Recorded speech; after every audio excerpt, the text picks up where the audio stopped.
Yeah.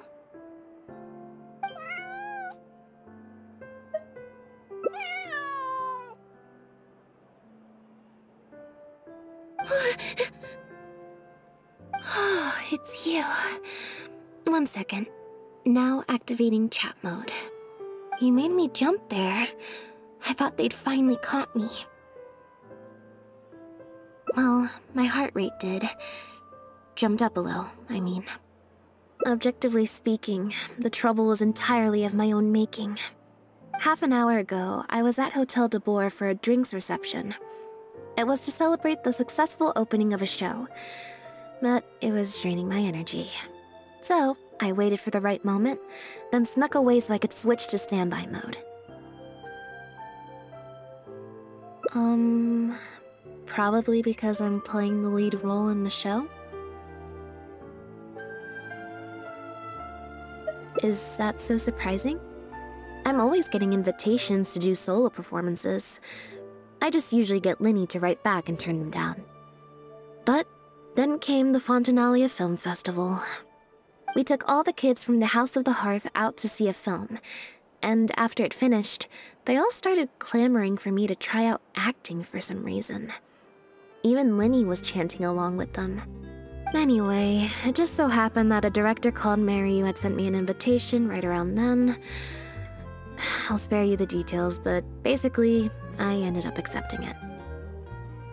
Yep, you nailed it. I'm playing the role of a puppet. In fact, the show's called The Lost Puppet, and it's a masked mime show. So I don't have to do any facial expressions or say any lines. Literally just a series of physical movements. The director says it's a very avant-garde art form. Art is not comprehended by the mind, but felt in the heart. At least, that's what the director says. Anyway, if nothing else, the opening performance seemed to go down well. At the drinks reception, everyone was crowding around me, saying, "Triumphant character portrayal, faithful adaptation of the original work, unequivocally, quintessentially avant-garde," and stuff like that. But being the center of attention is draining. So the moment they left me to go harass the director instead, I was out of there. The other thing is, some weird things happened while I was on the stage.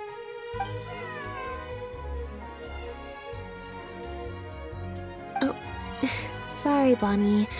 I didn't mean to leave you out of the conversation. My bad.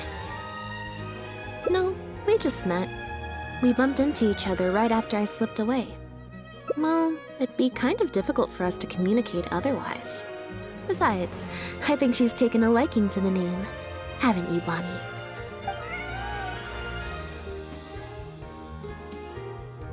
Yeah, that's right. Good kitty. We'll go find your owner soon, I promise. Nope. She's wearing a collar, and for the most part, she's pretty well groomed. If she is a stray, she hasn't been for long. Her stomach's been growling a lot.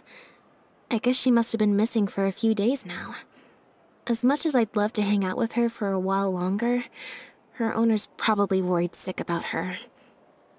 Assuming she has an owner, that is. But the reception... I should probably show my face there again at some point, even if it's just to make excuses and leave again. Decision time.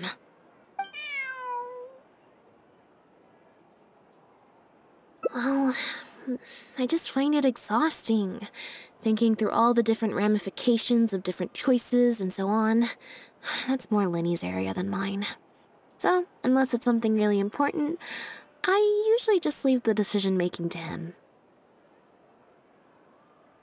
It's fine.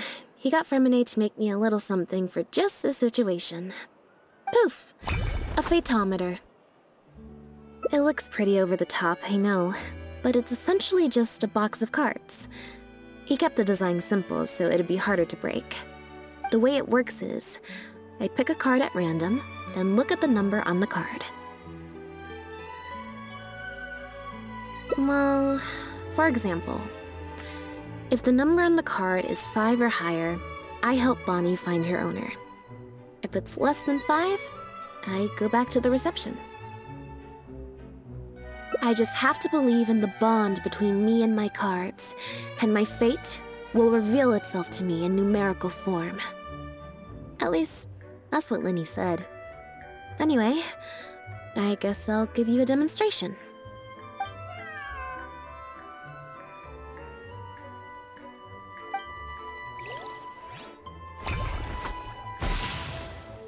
Huh, I didn't like that. Was I using it wrong? Maybe if I just...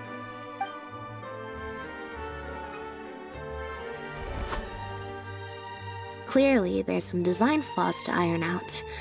I'll have to let Fremine know. Let's see... Which card did I get? 4. Well, the cards fell on the ground though, so I don't think it counts as fate. If you want to get the right answer, you have to let fate decide. Also something Linny said. So, to put it another way, if picking a card up off the ground is how to not leave it to fate, then that means it must be the wrong answer. Or... Why don't you pick a card? Since I ran into you here, that means... our fates are, like, interfering with each other. Thank you. This one is final, I promise. Here, take the fatometer. If it's 5 or above, that means fate successfully changed. Anything lower than 5 is a fail. Also, if you have your own thoughts about what I should do, feel free to share it. Now that I've got a good problem solver here to help, I don't need to run every little thing by fate.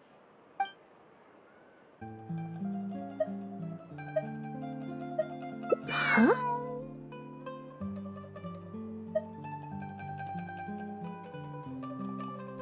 What you're saying is, since nobody's come looking, I can just keep hanging out with Bonnie for a bit longer? Is that really okay?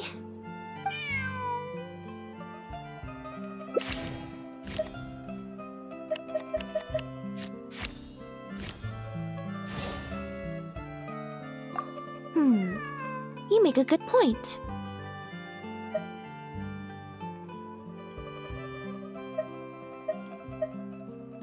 Okay, well, assuming Bonnie hasn't strayed too far from where she went missing, there's a chance we might bump into her owner in either the Steambird offices or the restaurant.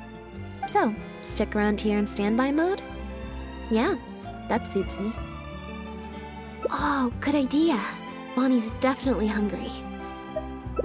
May as well. We could be here a while. When I was trying to find somewhere I could space out earlier, collect my thoughts, I figured the cafe might be a good shot.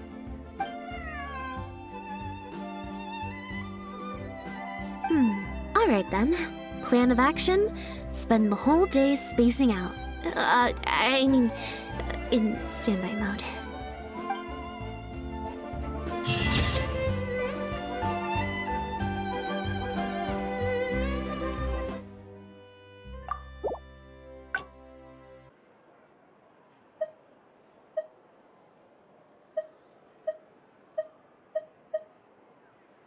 Alright. Then let's see where fate will lead me.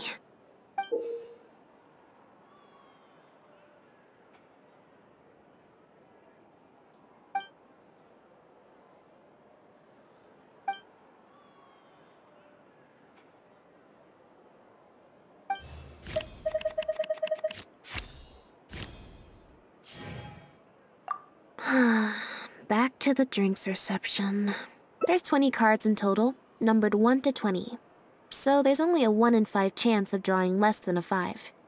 I should also mention, this time the cutoff was 5, but I just set that to wherever I feel like. Nope, I said it was your decision. I'm not gonna waste any more energy dragging my feet. Besides, the drinks reception is technically part of the job as an official publicity event. So, if I bail on it... I might get sued for breach of contract, and that would be a huge pain in the butt. One other thing. Do you want to come with me? If you're free, I mean. Thanks. There you are, Lynette! Where did you disappear to? Leone and I have been looking everywhere for you. Wait, where did you get the cat?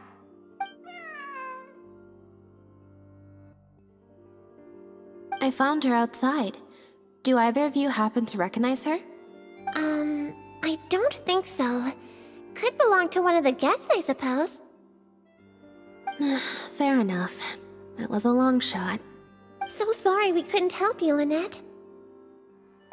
Don't worry. We'll ask around for you. Leone's probably just being forgetful. Maybe you could leave her with us. We'll take her to the reception desk and see if they know anything. And if not, we'll just keep looking. Sure. I would help, but I'm a little preoccupied. Sorry to dump this on you. It's no trouble at all. We're happy to help however we can. Also, if it's no trouble, I mean, could we maybe get an autograph? And maybe a photo too? Leone! You can't spring that on her now. Not while she's working. At least wait until the event's finished. One last thing, Lynette. Director Mariu's looking for you. We'll take the cat to the front desk now. See you later. I'm not usually required at these kinds of events, so I don't even have an event mode. Alright, guess I'd better go see the director. Spectacular choreography, a masterpiece of mise en scène, and the performance, oh my, groundbreaking, dripping with, je ne sais quoi. My congratulations on another magnificent show, sir. Yes, I, for one, was particularly captivated by the clearly allegorical narrative undertones. The Lost Puppet shines a spotlight on the impact of technological advances in our modern society, particularly as they relate to changing modes of emotional expression and the challenge of mutual intelligibility. Such a pioneering work, so far ahead of its time, a tour de force of avant-garde theater. I can already see the headlines of tomorrow's newspapers. They will certainly be singing your praise, Director Mariu. But it was a group effort, of course. To convey emotions in a silent show with no facial expressions, the entire cast had to go above and beyond. Everyone truly outdid themselves. Speaking of the cast, Jillian, another strong performance from you in Director Mariu's latest show, as of course we've all come to expect from your numerous successful collaborations to date. That's quite an overstatement. I've only ever played supporting roles. On that point, you stated a few months ago in an interview that you were looking to secure a leading role in your next show. What led you to the decision to stay in a supporting role this time around? We had a discussion about this, and while Lynette hadn't previously performed in an acting role, we were blown away by her talent, and she was a perfect fit for this character. Quite simply, this was the role she was born to play. Exactly. I was honored to share the stage with her. Lynette worked extremely hard in all of the rehearsals, and she's an incredibly talented actress.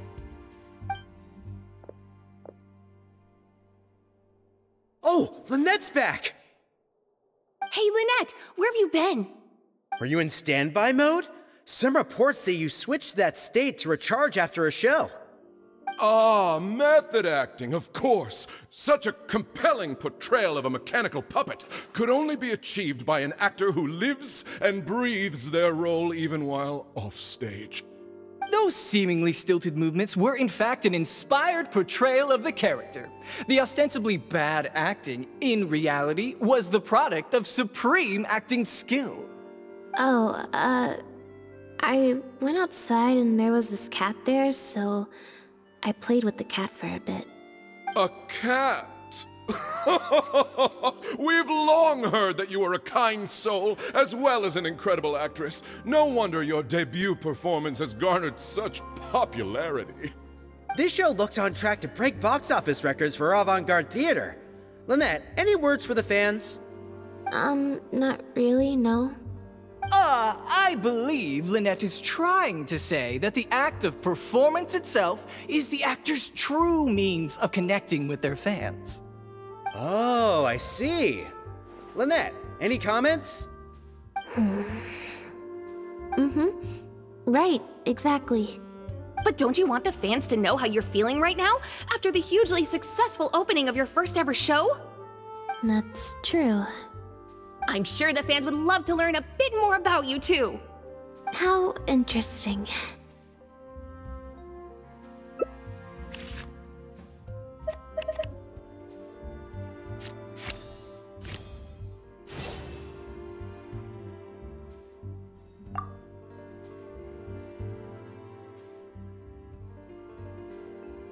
Oh, really?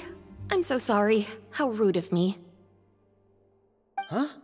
Wait, you're the traveler who's been in the news! Did you come to see the show? Wow! Are you a fan of Lynette, too? Do you have any comments on her first performance?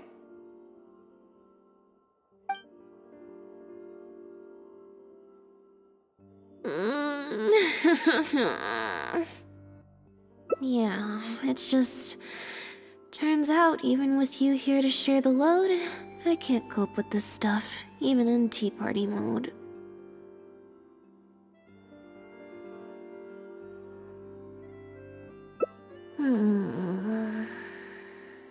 It's a power-saving mode for participating in conversation at tea parties. Normally, I can get through an entire conversation just with, Oh, that's true. And how interesting. But at a tea party, I'm not normally subjected to a constant stream of questions. The energy consumption of that interview just now was 3 times as much as the average tea party.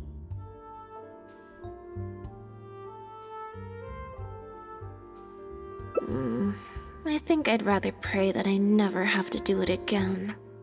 Lynette, Director Mariu would like you to join the group photo to commemorate the successful opening of the show. A group photo? It's just the members of the troupe, along with Maloney and Corentin. Everyone's waiting for you. Alright then. See you in a minute. 3, 2, 1, smile. My thanks to each and every one of you here for your help in making The Lost Puppet a success. The group photo is already being printed as I speak. You can collect your copy from the first floor after the drinks reception concludes. May it serve as a reminder of this fabulous performance every time you see it. Mariu! Get over here. Let's have another drink. There's a few things I need you to glance over for me. I thought the group photo was the final hurdle. Well, at least there's no more people hounding me with questions. I just need to find somewhere to switch to standby mode, and the time will fly by. I hope. Hotel de Bour's Ile Flottante is as wonderfully sweet as ever. Traveler? Lynette? Oh, wait, hold on. What do you mean, managed to get an invite? I'm an expert in the dramatic arts. Of course I was invited. Naturally, people wanted to hear my comments on the emerging art form that is the masked mime show. Remarkable, and a very worthwhile artistic endeavor, exploring a character with no lines or facial expressions who can only communicate how they feel through their movement. Your performance was beyond anything I could have imagined, Lynette. Clearly, this was a very suitable role for you indeed. Basically, I think I'd give it a positive review overall, just not as gushing as the crowd downstairs. So, you thought they were pretty over the top too? In fairness, it's normal to bring along some vocal supporters for publicity when a new show opens, but still, this was something else. Then again, I'm no specialist in avant-garde theater. Maybe I'm just not well acquainted with their review criteria. Or maybe it's because I came to the show with some preconceived expectations. I did happen to see the original draft of Mariu's script a while back. What original draft? Oh? He didn't show it to you? It must have been a few months ago. He came to me to get some advice from an experienced performer's perspective, and then asked if I could write a few reviews of his new play. I had a lot on my plate at the time, so I had to turn him down.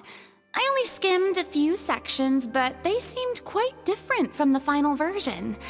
I can't say I remember the plot, but I don't know. The protagonist just seemed more complex, I guess, especially in the last two scenes. Still a mechanical puppet on the outside, of course, but she seemed to have more emotional depth on the inside. Emotional depth? Oh, I'm just thinking aloud here. Don't take it to heart. Besides, a script and a play are two very different beasts. There are so many fine details to consider when turning a story into a stage production, more than most people could imagine. Especially with a novel art form like a masked mime show. I'm sure Mariu had his reasons for the changes he made. Change of topic. I see you've escaped the crowds to seek refuge on the second floor. Fame can be overwhelming at first, can't it? Perhaps you'd benefit from hearing about the experiences of a veteran celebrity such as myself. No thanks, I'm good. Pretty sure this will be my first and last time in this situation. Hey, at least let me finish. I have top tips on dealing with belligerent reporters, slipping away to hunt down snacks during the intermission. Tell me everything. First, take a seat, mon ami. We must partake of Hotel de Boer's fine desserts as we talk, lest they go to waste. That was very educational.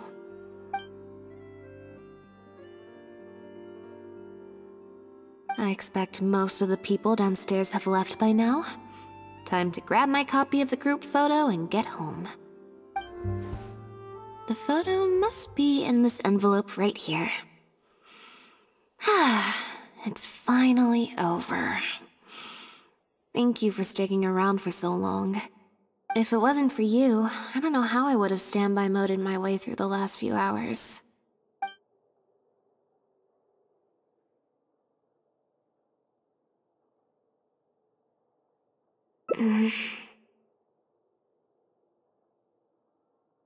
It's fine. It's just... it was such a minor thing. While I was on stage, there was a moment when I felt like someone was looking at me. It was only for an instant, and I didn't even see who it was. But somehow, I knew it was a look of contempt. I got a vague sense of it again during the reception. Like someone was giving me an evil stare. But I couldn't figure out who it was. Normally, I'm used to lurking in the shadows on the stage and spying on other people. So, it was strange, feeling like I was the one being spied on this time. Or someone just took a disliking to me for no real reason. Sometimes you can like one person and dislike another for equally pointless reasons. Anyway, it was just a momentary stink eye, that's all. Nothing for you to worry about. Okay, problem solved. I'm gonna take this envelope and go home now.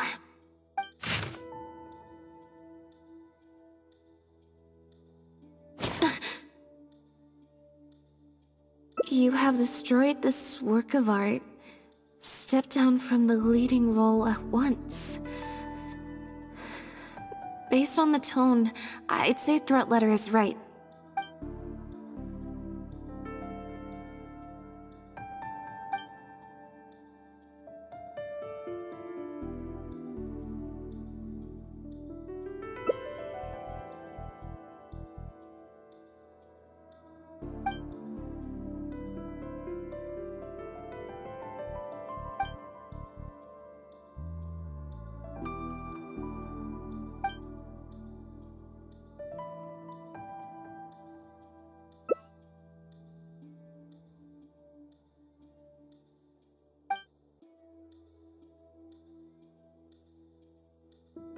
I don't think we're gonna find any more clues here.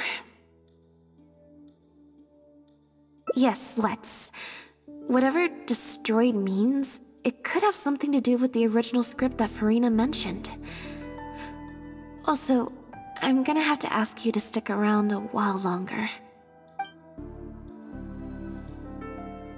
I can't believe how well the whole Lynette's debut acting role thing worked out.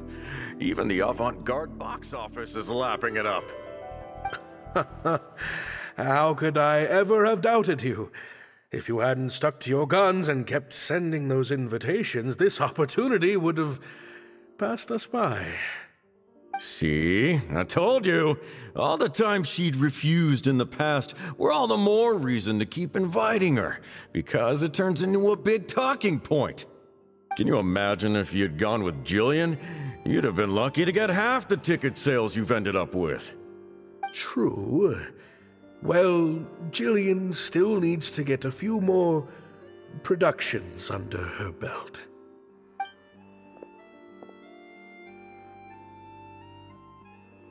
Do you have a moment, Director Mario? Oh! Ah, if it isn't the star of the show! We were just talking about you. Oh, and is that the legendary Traveler with you? I'm guessing you're here to discuss the show with the director? Oh, you're a talented and hardworking actress, Lynette. It's no wonder you're getting such rave reviews.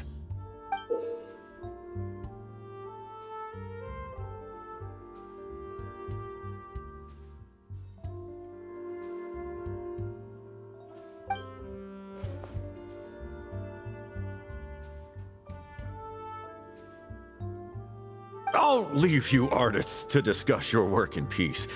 Mariu, make sure you give your star performer and her friend your full attention. I certainly will. Lynette carries the fortunes of our entire troupe on her shoulders. Mr. Maloney. An investor or something, I think. I've never asked him. So, what can I do for the two of you? I'm afraid I'll have to dash soon as I'm meeting some friends from the newspaper. Otherwise, I'd love to stay longer. We heard that the original script for The Lost Puppet was quite different from the final show. I'm kind of curious to know what the protagonist was like in that version. Oh, well, this is a surprise. I didn't think you'd be interested in that sort of thing. It's not uncommon for scripts to undergo major changes as they're being brought to the stage. But I'm afraid there's not much to tell you in this case. The protagonist has stayed the same from the beginning to end. A mechanical puppet with a bumbling body but a sensitive soul. A stranger in time who doesn't belong. There's no doubt about it. You are the protagonist, and the protagonist is you. The success of one is the success of the other, and that's what made this show an artistic triumph. Sorry, you've lost me. Can you put it in plain words? All right then. Delving deep in the search of core truths is the job of an artist, after all. You shouldn't give your attention to early drafts of the script, Lynette. All it would do is sow confusion where you already have clarity. The current script is the final version because it is the best version, and your performance best brings that script to life. Why, if it weren't for you, I doubt any audience would give our show the time of day. What letter? Oh my goodness! Destroyed this work of art? Really? Well, Director Mariyu, any idea who might have written it? No. Who on earth would write such nonsense? Absolutely not. Without Lynette, this show would be over. Everyone's hard work would go to waste. No, there's no way that this is someone from the troupe. Yeah, maybe Jillian could fill in for me for a while. What? No way, out of the question. The protagonist has to be played by Lynette. Jillian can't... She's just not what the audience is looking for. Ah, I've got it. It's a competitor. Yes, this letter must be from a competitor of ours who's trying to get under Lynette's skin. You can't lie low. That's just what they want you to do. The moment you step back from performing, they'll put their rumor mill into overdrive and drag us through the mud. They're just waiting for their chance to kick us while we're down. A competitor? Really? Definitely. Those lowlifes. Slander and libel are all their specialties. They drown out the truth with a flood of misinformation, and they stop at nothing once they get riled up. Oh, there's so many of them out there. Fame always seems to attract haters, no matter what you do to try and keep everyone happy. But don't worry, I will get to the bottom of this. Stay strong, Lynette, and keep up the good work on stage. I have to go and meet my friends from the newspapers now, but rest assured, I'll be discussing countermeasures with them. So, a competitor, huh?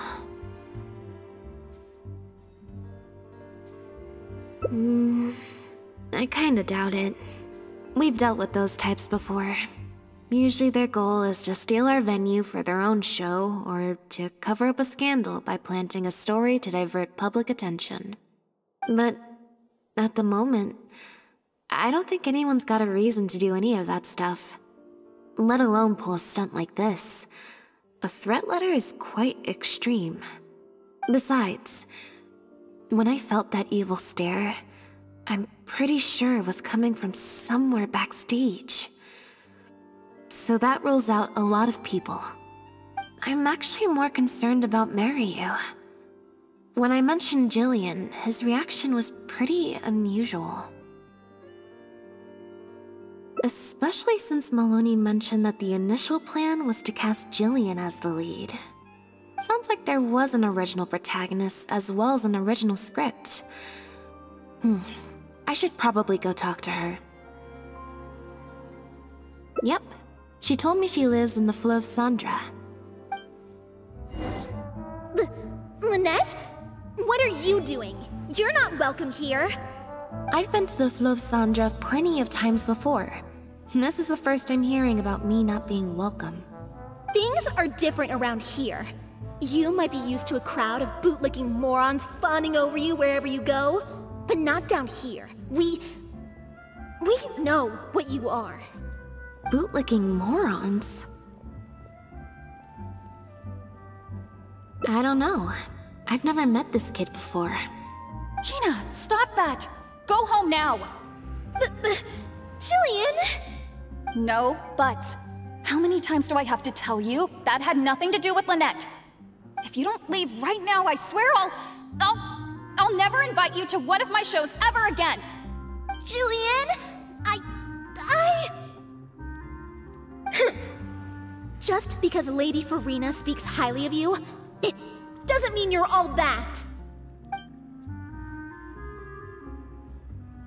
I'm so sorry. Gina's always been a strong-willed child. That's why I never let her visit me at work. It's okay. I have younger siblings too, so I get it. She's in her rebellious phase, huh? If you let angsty kids get you riled up, they'll drain all your energy. So don't worry, I won't let it get to me. Well, this situation's a little different in this case, but still, thank you. So, what brings you to the Fleuve Sandra? We heard about it from Maloney. He said you were originally supposed to play the lead. Maloney, huh? Of course he couldn't keep his mouth shut. I'm sorry. I never mentioned it because Director Mariyu was very clear that I mustn't let any of it affect you. What's this? I don't know, who would do something like this? Don't be scared, Jillian. Just tell us what you know. Okay, I'll try. It's true. I was originally cast as the lead in The Lost Puppet. I've worked with Director Mariyu many times before, but only in minor roles. The audiences and critics never had much to say about me. Nothing terrible, but nothing amazing either. A few months ago, Mariyu started working on a new show, so I plucked up the courage to ask him if I could take the leading role. He was hesitant, but he agreed to let me try for the part. We did a few rehearsals, everything seemed to be going okay, but then... There's been a change of plan, Jillian. The leading role will now be played by Lynette. Lynette? But she always turns these things down, doesn't she? And that's why we cannot afford to waste this opportunity. Jillian, I understand how you must be feeling. But Maloney and myself have to do what's best for the production as a whole. Next time, the lead will be yours. I promise. I was incredibly disappointed at first, but I also know full well that I don't have Lynette's star power. Without Lynette, how could we ever convince people to pay money to go and see a masked mime show? And if the show was a flop with me in the leading role, how would I answer to the director and the rest of the cast? Then, I got to meet you on stage and found that you're really down to earth, in a way that not many celebrities are. You were kind to everyone, and your performance wasn't bad. Whatever disappointment I had left at that point, I certainly wasn't about to take it out on you. By wasn't bad, you mean it wasn't great either. So, I'm guessing Mariyu changed the script to simplify the protagonist, make her a dumbed-down version of the mechanical puppet that I could actually play. He did make some changes to the script, yes? Jaik, one of the other actors. He likes to collect Dr. Mariyu's old drafts because he hopes to be a director himself one day. He also lives nearby. I can arrange for you to meet him at the tavern. Makes sense. I always see him talking to Mariyu. Alright, see you at the tavern then.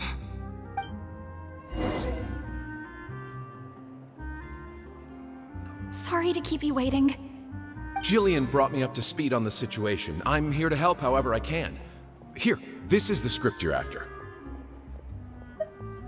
That's always the way with pen and paper drafts. Even the final script is full of last-minute changes by the director. There should be a cleaner copy of the original script in here somewhere. Sorry, it's all a bit mixed up. I just grabbed the whole stack of paper since I was in a rush. No problem. Now activating search mode. I'll go through one page at a time.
No problem's too big to solve.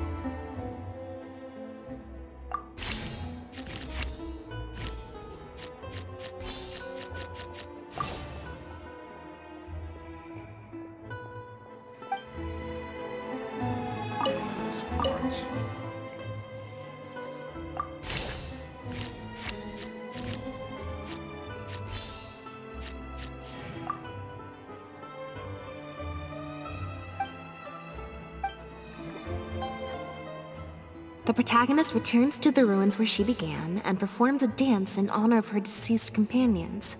She dances until her joints have rusted stiff and mechanical parts are falling from her body. Yep, that's not something a novice could hope to pull off after just a few months of rehearsals.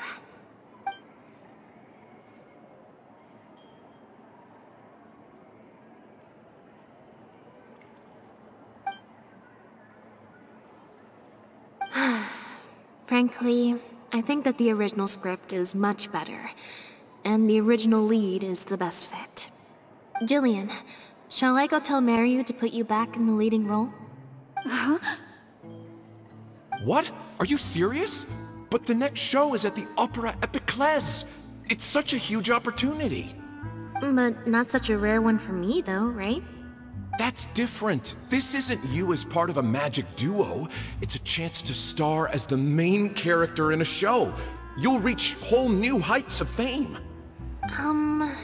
Fame in small doses has its perks, but too much and I'll get overloaded. But if you play the lead, the fame will be yours, and I get to be free. Sounds like a win-win, don't you think? It'll never work. There's no way Director Mariu or Maloney would ever agree to it. The set for Act 4 would need to change, as would all the marketing materials. And that would mean asking Maloney for a lot more Mora. Changing actors at the last minute is just too risky. If anything went wrong, it could bankrupt the whole troupe. Plus, Maloney's friends have already published a ton of articles saying how this is the role that Lynette was born to play. No one else can play the protagonist now. If Lynette quit the show and I took her place,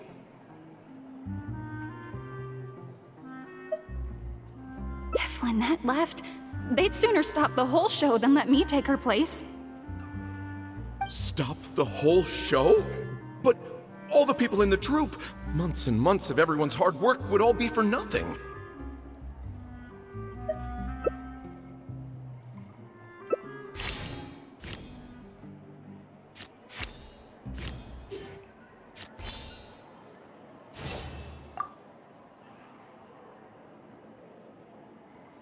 You do? What is it? That's a bold plan. I'm in. You know, it's a little crazy, but it might actually work. No way. It's not worth taking such a huge risk just for a chance to be in the spotlight. Jillian, you said before, whatever disappointment I had left, I wasn't about to take out on you. In other words, that disappointment is still there, but you've kept it bottled up inside. Be honest. You still hope to play the leading role, don't you? But the thought of putting so many people out just for my sake? You think they'd be put out? That's not how I see it. Jillian, you were more dedicated than anyone during the rehearsals for the original script. We all saw how hard you worked for this role. And I think you know that unless we decide to make a stand here, the path we're on is only going to take us further and further from our dreams, all of us. So take it from me, you would not be putting us out. Not one bit. You guys... Okay. Let's do it. I will play my part. Yes! I knew you'd come around. All right, I'll let the rest of the troupe know and we'll start preparing immediately. Wonderful. This solves everything. Wait, but what about the threat letter? Do you have any idea who sent it? As long as we stick to the plan, I'll give up the lead role, so it won't matter anymore, right? But surely you want to know who it's from. if they're out there and no one's keeping an eye on them, what if they come looking for you? I doubt they will. It's supposed to be a threat, but they didn't even say what would happen if I don't meet their demands. Plus, the handwriting is kinda childish. Doesn't look like a professional intimidator to me. Who knows? Maybe it was just a fan of yours having a moment. A fan? Of me? Maybe there's someone out there who really appreciates your talent, even in the supporting roles.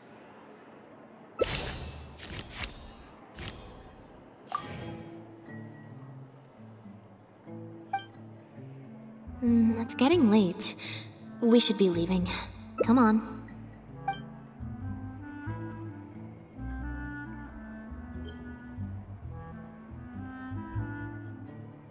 I'm such an idiot. Sorry for manhandling you. You looked like you were seconds away from figuring out who sent the letter, so I had to act fast. It was Gina, Jillian's sister. Just because Lady Farina speaks highly of you, it doesn't mean you're all that. I'm so sorry. Gina's always been a strong-willed child. That's why I never let her visit me at work.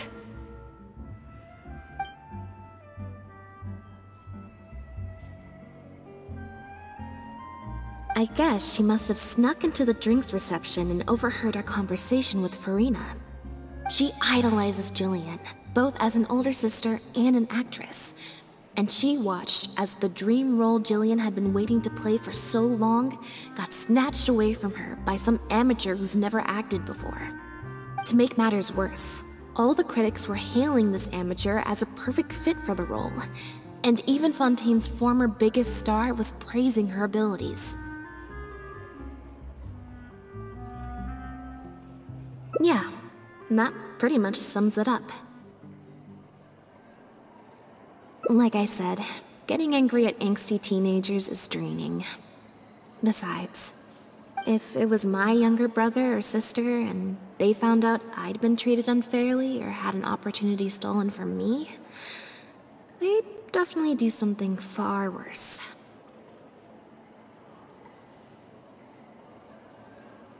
I was in Jillian's position once.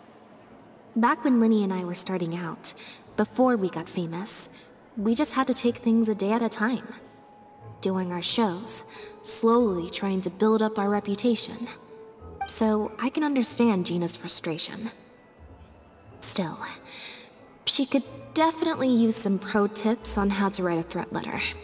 No, the way she looks at me is indignant, frustrated, but not malicious. Plus, she didn't even try to hide how she felt. Whoever was giving me that evil stare was backstage. Blending into the crowd at a drinks reception is one thing, but trying to blend in backstage, where everyone's on high alert waiting to be called on stage, would be a lot more difficult. We'll find out who it is before too long. In 2 days' time, at the next show, I think it will become very clear. On that note, guess I'll see you at the Opera House. Bye for now. Oh, you're here! Lynette and Jillian are busy getting ready, so please come with me.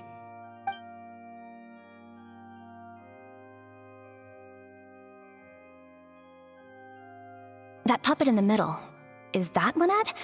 She's so pretty. It's starting. Keep your voice down.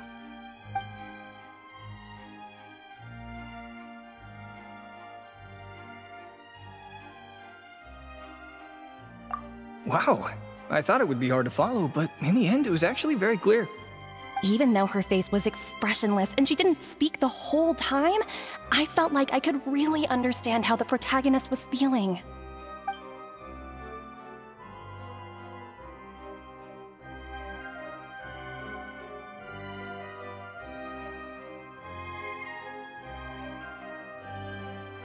Director Meryu really is a master of his craft. And so is the actress in the lead role.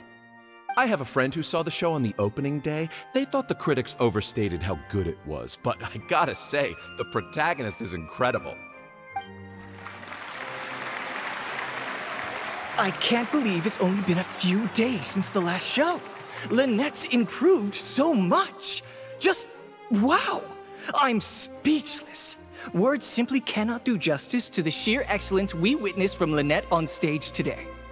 Your penchant for the hyperbolic strikes again, Almery. Clearly you weren't at a loss for words when you were writing your article. I saw you hand it to the journalist. Trying to get your critique into the papers the moment the show is over, are you? Well, you know how it is. The early critics get all the readers. Wouldn't you agree, Mariyu?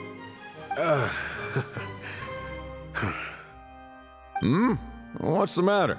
Cat got your tongue? The first half was a huge success. Even I could tell the acting was top tier. My apologies, Mr. Maloney. Please excuse me for a second. I need to have a little talk with my actors. Oh, very well. Hey, while you're at it, this might be a good time to talk future collaborations with Lynette.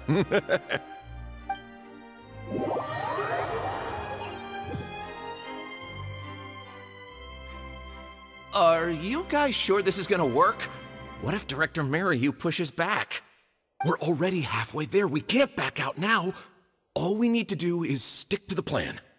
What is this plan that you're so intent on hiding from me, Director Mariyu, I thought you were talking to Maloney and the critics.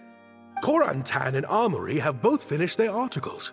I went to greet them as a mere formality, but you seem to have availed yourselves of my absence during the first half to defy me. What have you done? Was that really Lynette playing the lead role? Ta-da!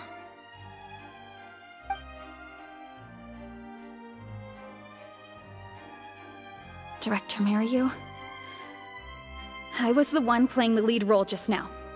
I switched costumes and masks with Jillian so that I could be the protagonist's companion and stay out of the limelight. Lynette, why on earth would you do this? You know my acting is amateur. The only reason I'm being seen as a pro, let alone a pioneer, is because you have critics supporting the show. If they'd seen me in the leading role during the first half, they wouldn't be expecting anything more.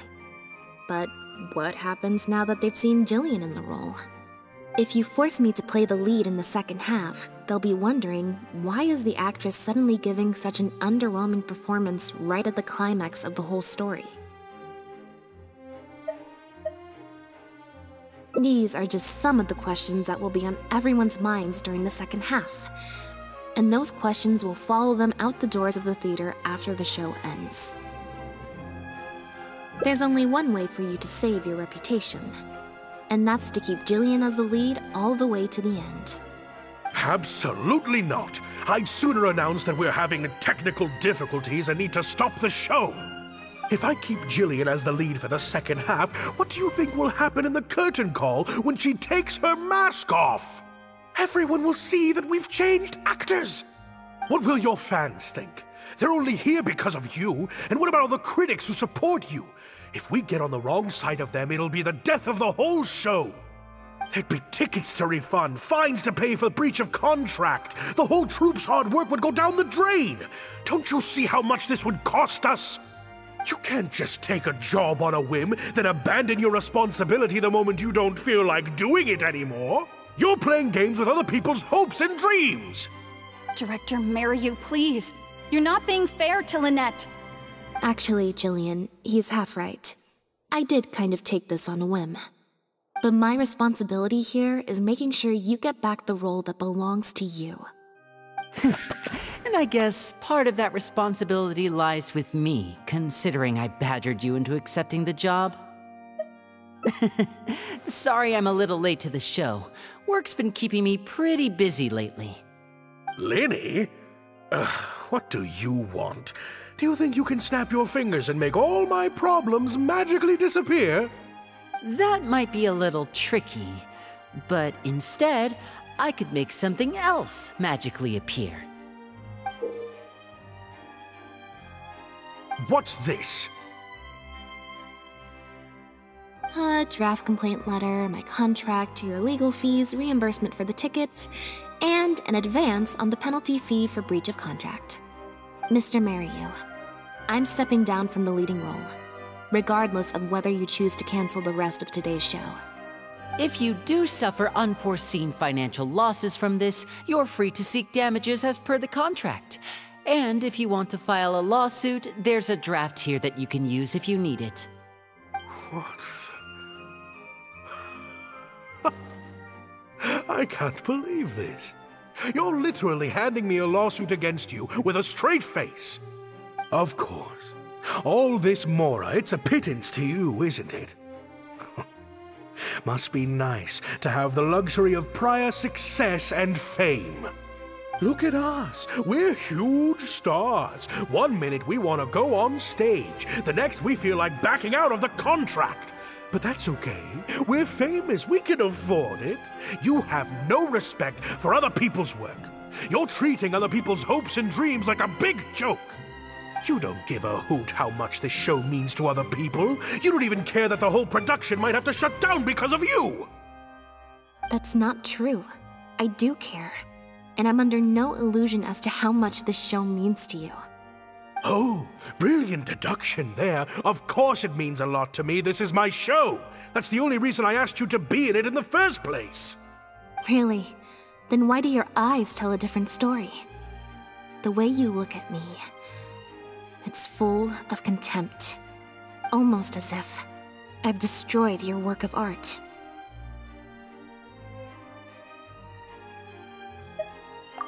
What?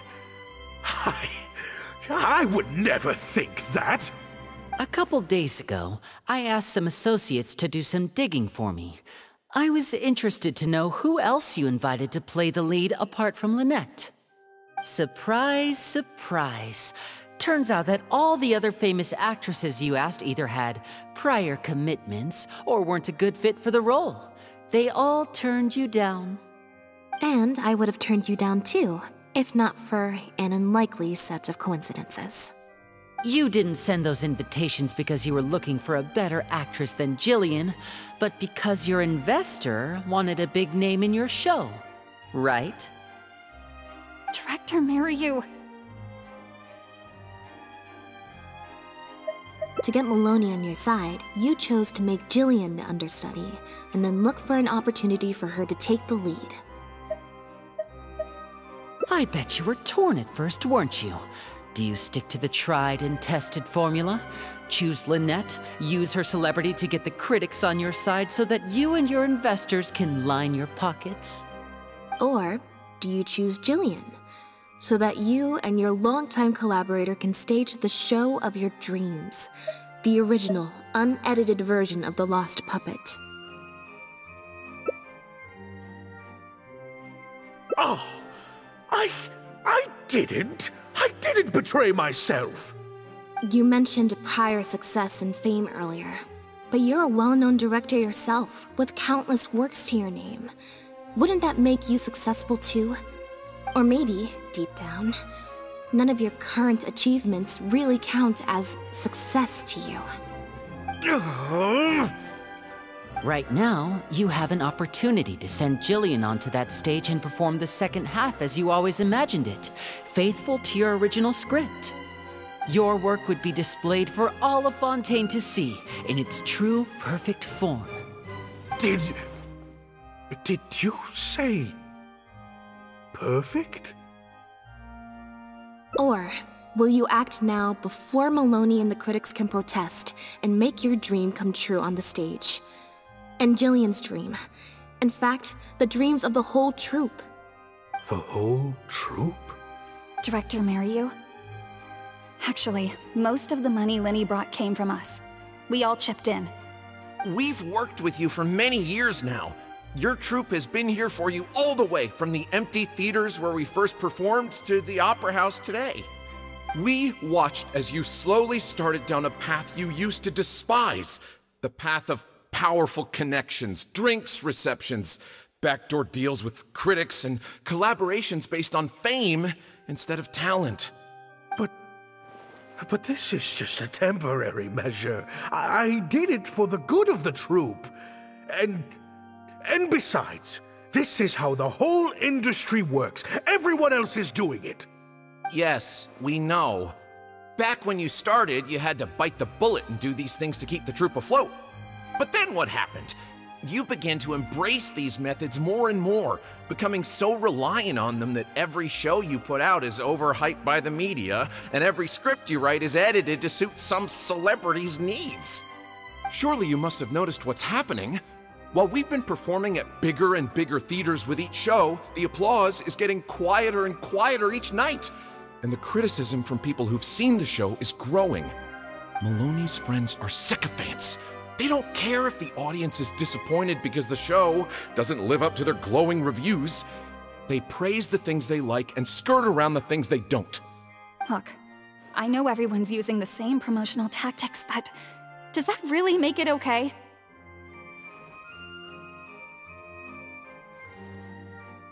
Well, it's just a stopgap solution. As soon as I've made enough Mora, I'll stop. Things will be different next time. I promise. Next time, huh? Yeah. Next time, you won't use your connections. Next time, you won't pay off the critics. Next time, you'll let Julian play the lead. Unfortunately, it doesn't work like that. If you make some money once, you'll want to do it again, then again. Slowly but surely, you turn your back on your dreams. I won't turn my back on my dreams any longer, Director Mariyu. Never again. Me neither.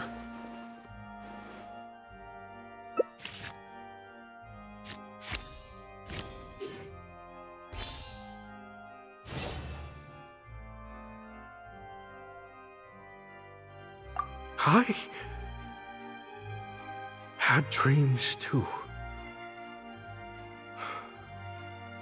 What?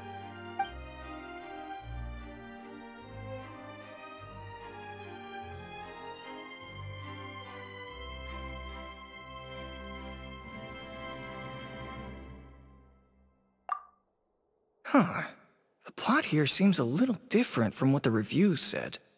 The protagonist wanted to return to the stage, so the puppets replaced all her parts with the latest ones available, built her a grand opera house, and summoned a huge audience. And in the end, she forgot herself amidst the applause and cheers of her fellow puppets. Hey, no spoilers! Huh? Wait, hang on, that's not even what's happening. The set has changed back to the one from the first act. Oh, Archons. Please let this work out. No need to be so nervous, Director Mariyu. We only told you Lynette would be quitting the show to get you to make a decision. We wanted you to believe that this show would have to end after today, no matter what you decided. But in truth, I believe that if we choose our words carefully, there's no reason we can't get Maloney to come around and keep the show going. You really thought this plan through. But I'm not upset about what you've done. What's worrying me now isn't how Maloney will react or whether the show will get cancelled. It's the audience. I've always thought the original script is better, but will it move them like I've always hoped? When Jillian does her curtain call, will they applaud her? What if people only came to see the show for Lynette? And because of the reviews, what if they don't really care about the show at all? It feels like I've been hiding inside my safe little castle for too long. And now I'm scared to go outside the walls and hear what people really think. We're right here with you. We'll watch it to the end.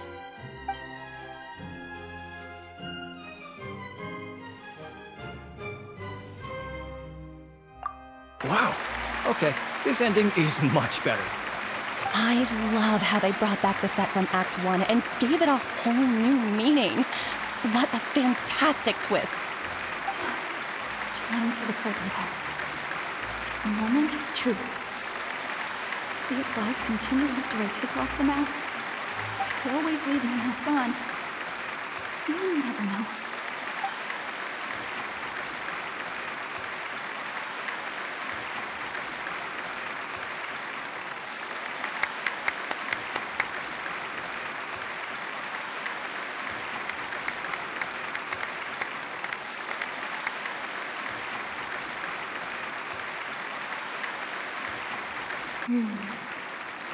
This is what fame looks like, when it's truly deserved.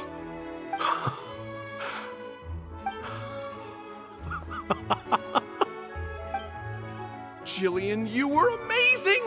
Syra was tearing up when you did your final solo dance. Well, so are you. Really? I was so nervous. My legs felt like they turned to jelly. What looked like an actor unsteady on her feet was in fact a poignant expression of the protagonist's frailty in her last moments. Or whatever. Hey, Mario! What the heck was that? Why wasn't Lynette playing the lead? Our articles are already going to press. You better have a good explanation for this. It was my... Hey now, it was all of our... Hold on. The decision was mine, and mine alone. They had nothing to do with it. If you have any concerns, gentlemen, then please direct them to me. Marry you? So it was you? Well then, I trust you'll have no objection to me pulling the plug on this production.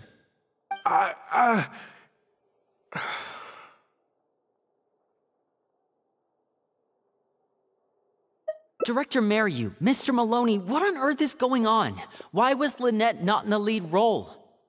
It took a lot of convincing from me for her to accept the role, and I had to turn down some big work opportunities to come and watch her performance today. You have some explaining to do. Lenny, it was all his idea. Marry you. Explain yourself. Wait, Linny, as a matter of fact, this was a piece of performance art. In this play, the masks and costumes serve to obscure the differences between characters, and by extension, the difference between human and machine. We took that idea to the next level with an actor swap, blurring the lines between one performer and the next. So it's in service of the ambitious artistic goals of the production. What? It's similar to deceiving the audience in a magic show. We employed this technique as a means of breaking the fourth wall. It allows the audience to more intuitively understand the cognitive dissonance felt by the protagonist as a machine trying to reconcile the notion of her humanity. The audience's experience mirrors the protagonist's own confusion and becomes part of the artistic performance itself. Hold up. What is this nonsense? Oh, I see. Well, bravo, Director Mariu. You even had me fooled. That's probably more because you just don't really understand avant-garde art very well, Lenny. Maybe so, maybe so. Well, perhaps it went over my head, but I'm sure our experts here saw the whole thing coming a mile away. You must have worked it out by the end of the first half, surely. Mr. Amory, I just heard that you managed to write your review after just the first 2 acts. Yes, you're right. Director Mariu and I are old friends. You should have said something. Then I could have played along even better. Yes, well, to deceive the audience, you must first deceive your closest companions. I have to give credit to Lynette and her experience in performing magic. That's what inspired me to take my art to the next level. You mean your show was partly inspired by Lynette's background in magic? Well, in that case, I'll have to plug it to everyone I know. Unfortunately, I think Mr. Maloney is going to cancel the show. Cancel the show? Mr. Maloney, is this true? While I accept that deceiving the audience in the manner you did certainly has artistic merit, this is not a magic show, and we don't want our audience demanding their money back. A very valid criticism, and one that I humbly accept. If that happens, we're prepared to reimburse and apologize to any audience members who weren't satisfied with the experience. Plus, it looks like Jillian is better than me at delivering the excellence people want to see. I'm sure audiences will be very happy with the show if she's allowed to stay in the leading role. Maloney, I believe there should still be time to tweak my article. From the look on Lynette's face, I think she's being sincere. Oh, one other thing. We managed to get a meeting with Lady Farina earlier. All thanks to the Traveler's reputation, of course. Anyway, she agreed to write a review focusing on Jillian's performance and the quality of the show as a whole. She promised to give her honest opinion. And I'm sure today's audience will be discussing her performance too. There's sure to be a variety of opinions. Oh, I mean, art at its finest, clearly. But I'll have to give it some thought before I decide exactly what to write. Oh, of course. Always good to put some thought into these things. Especially now, with a growing range of voices out there. I imagine competition for readers becomes more fierce when everyone's discussing the topic. Corentin, Amory, let's go.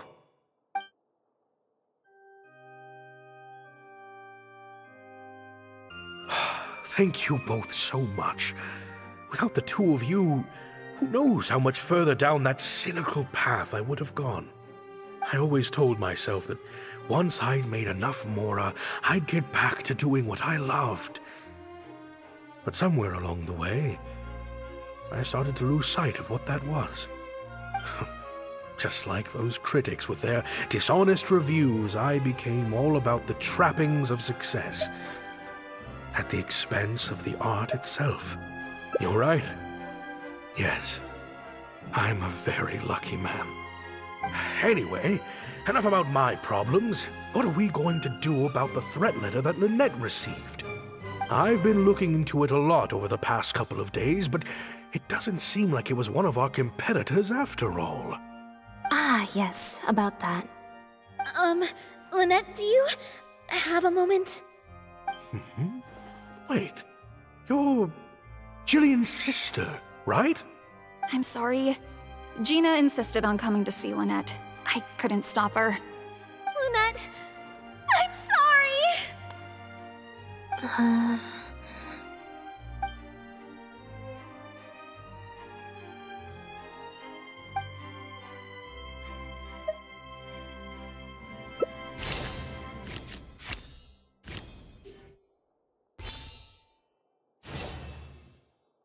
Yeah, me neither.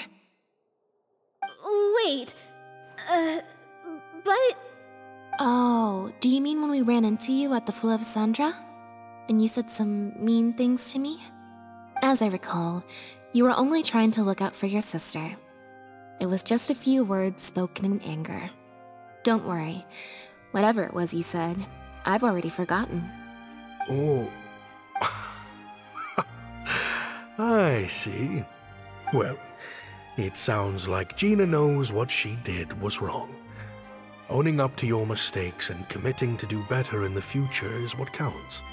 I understand that feeling of wanting to stand up for your family when they're being mistreated. Really, I do. But next time, maybe consider a different tactic? Something you can pull off more effectively, and without arousing suspicion. Got it. Thank you, Lynette. Why do I feel like I'm missing something here? Hey, here you are. I was wondering where you'd all run off to. Great! Everyone's in one place. That makes this so much easier. What do you think? It's group photo time! We have to commemorate the debut of the Lost Puppet Director's Edition. Okay, everyone, we all have pretty awkward smiles on our faces in the photo from Hotel de Boer, so this time, no forced smiles allowed. Oh, am I really not allowed to force a smile? I'll try, I suppose. I think I can manage. Lynette, Traveler, come on! You two should be right in the middle. 3, 2, 1, smile!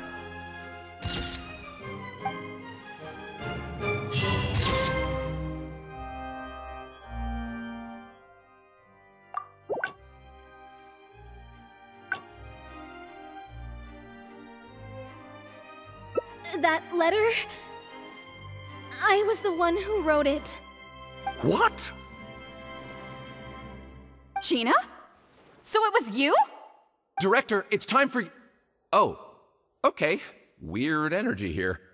I think we came at a bad time. Lynette, Gina must have been worried sick about me. I'm sure even she wouldn't do something so stupid if she was in her right mind. I'm so sorry. I promise I'll make it up to you somehow. Jillian, no! This is completely my fault, and I'm the one who should have to bear the consequences. I got the wrong end of the stick and completely misjudged Lynette. Well, since I haven't actually suffered any losses, seeking redress could be difficult. Maybe we could just let this one slide? Really? Are you sure? After all, Gina wouldn't be the first person to ever misjudge me, right? True.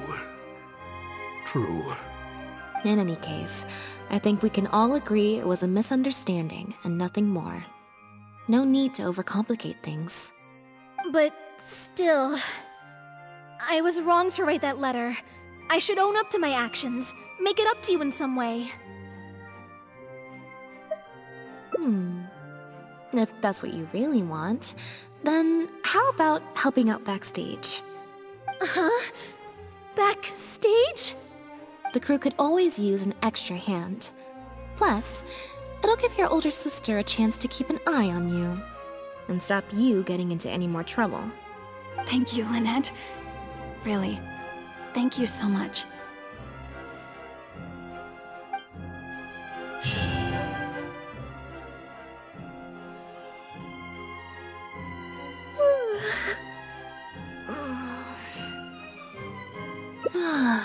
Is it? I'm so much more at home here in the audience. I get to sit on a comfy seat, and I don't have to activate my energy-consuming modes all the time. Maryu said she's a very promising young actress, and she has natural chemistry with her older sister. In their capable hands, the show doesn't need me to attract an audience anymore. Phew. Freedom at last. Fame is more trouble than it's worth. I'd rather leave that side of things to my brother and the others. I'm happiest when I get to sit in a quiet place, watch them do their thing, and cheer them on. Yep, exactly like I'm doing now.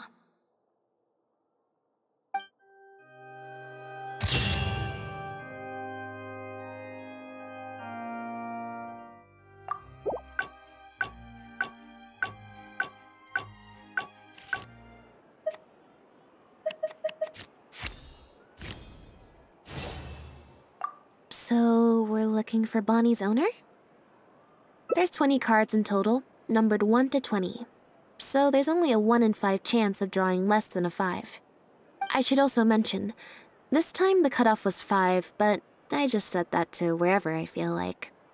To put it in perspective, I said I'd only do the show if I drew a 1. Fate can be pretty sneaky sometimes.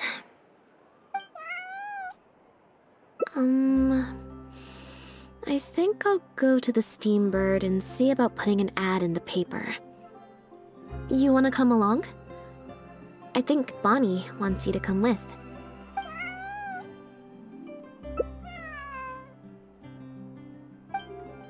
Every stupendous day starts with a Steambird. Oh, hi Lynette. Hi Traveler. What can I help you with? I don't think so. Have you picked up a stray? Yep. If there's no commission to follow up on, could we post a notice about the missing cat instead? Why, of course. What a kind thing to do. Just fill out the form.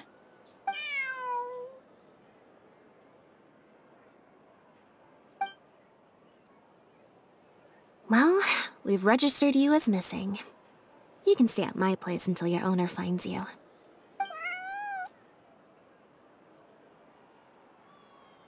Also, I just wanted to say thanks for keeping us company for so long. Well, I should probably head back to the drinks reception. Hopefully most of the people have left by now. If you've got some time, you should stop by my place tomorrow to see Bonnie. There's a nice cup of tea in it for you. Alright, see you then. I believe this cat belongs to me. I already told you, this isn't your cat. Just take a breather, you two. Oh, you're here. As you can probably see, you'll have to take a rain check on that tea I promised you. At least for now. This is my friend's cat. He's preoccupied with some important business, so I came to retrieve her in his stead. No, it's far more likely this cat escaped from the Humane Society.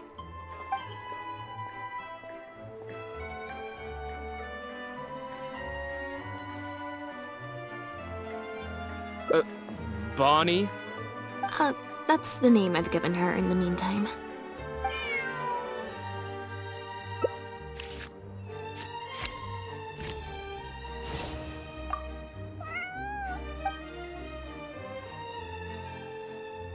Well, this complicates things. I told you before. This is my friend's cat. It's normal for her not to trust me. Listen, I'm the director of the Humane Society, okay? We've got so many strays, dogs, cats, you name it. I'm not even the one feeding them most of the time. You can hardly expect the cat to recognize me. She just looked somewhat familiar, so I came to check, just in case. If she turns out to be one of ours, I'll take her back. Simple as that. Even if that's not the case, the Humane Society could still take her in, if no one else comes to claim her, that is. We're an organization that specializes in rescuing and sheltering stray animals. We've been in business for several decades now. I'm Bernard, the current director. The Humane Society. Huh. The name sounds familiar. I remember hearing good things. You're the one in the Quartier Lyonnais? Yes, that's the one. Anyway, if it's not too much trouble, could I possibly take a closer look at the cat? If it turns out I really am mistaken, I suppose that means the cat belongs to this lady here. She would be the only remaining option, after all. It belongs to my friend. Go on, Bonnie.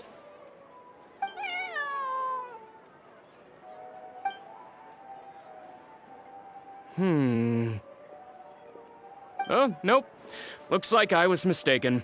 They do look similar, but there's an ever so slight difference in this one's fur color. Deepest apologies, friends.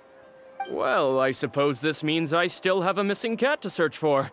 Apologies again for the confusion.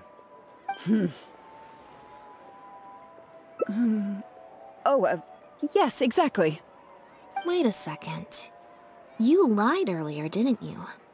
Lied? I'm afraid I don't know what you mean. A liar always has a tell. The look in their eyes, their breathing pattern, the way they hold themselves. The things that can give you away are often more numerous than you would think. What are you talking about? The way I see it, you're conflating baseless conjecture with fact. Normally, when someone is called out, their breathing speeds up as they begin to panic. But your breathing pattern hasn't changed one bit. In fact, it's been strangely calm and measured this entire time. It stands to reason, then, that your agitated behavior earlier was all an act. If you're a bad guy, I'm sure you'll take off running the first chance you get. If you're a good guy, the most likely explanation is that you're a member of the Guards, or some similar organization. And you're basing this off of? Intuition. Nothing more. Intuition. Well, I have to hand it to you, Lynette. You're right. I'm a member of the Guards. The name's Elodie. I'm currently investigating a cross-border smuggling case. This cat here, Bonnie was her name? Well, her owner is one of the prime suspects of our investigation. A couple of days ago, our suspect got wind that we were on his tail and fled. That's most likely how he got separated from the cat. I just so happened to stumble upon your notice in the Steambird, so I decided to see if he'd come back for her. But looks like I overestimated him. The impact of this case has been huge. The Marechaussee Phantom, the Guards, and the Special Patrol have all launched investigations. If there was even the slightest chance that he would show himself, I had to follow up on the lead. A new kind of illegal drug, imitation synth. We confiscated all the synth on the market, but addiction isn't something that goes away overnight. Even without substances on the market, people are still looking for a way to get their next fix.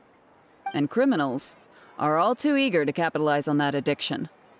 That was the impetus for imitation synth.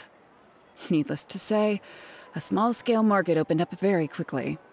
After the original synth debacle, we put several measures into place to prevent similar incidents from occurring. The perpetrators got smart, though, and shifted their sales overseas before those measures could kick in. That's when the imitation synth smuggling began. We only recently got word of the presence of imitation synth overseas. We managed to track down evidence of some early transactions. What we were able to find out, however, hasn't proven that useful given the amount of time that has passed. The Marechaussee Phantom launched an investigation to track down every person in Fontaine capable of producing a drug like that. That's how we learned about Bonnie's owner. He's a researcher at the Fontaine Research Institute. His name is Pierre. Pierre Lafayette, to be exact. Lafayette.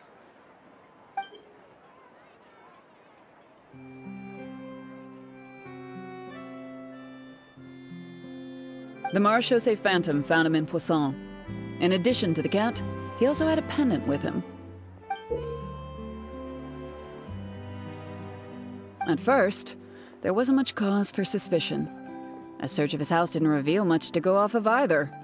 The Marechaussee Phantom very nearly left it at that. It was only later that we realized the coat of arms on his pendant belonged to none other than the Lafayette family, one of the most infamous aristocratic families in Fontaine. Obviously, this discovery prompted a further investigation into Pierre. At that point, however, we discovered that he'd already fled. Now the Guards and the Special Patrol are all searching for him. That's not possible, actually. The Lafayette family has been gone for a long time. Exactly. Many years ago, several important members of the family, including the Patriarch, were murdered by an assassin of unknown origin. From that point on, the family's power and influence took quite the hit.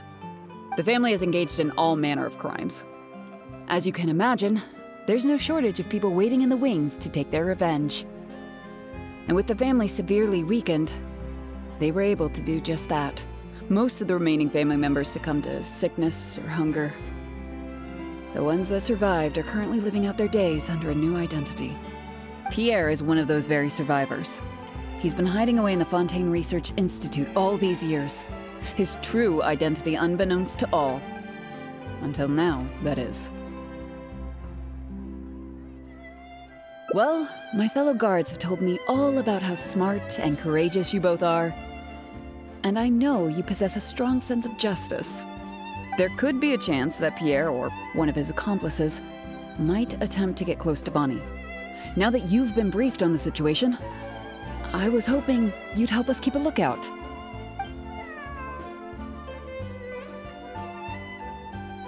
If I take Bonnie back to the Guards with me, there's no way Pierre will try and come for her. Not even the most daring of criminals would attempt something like that.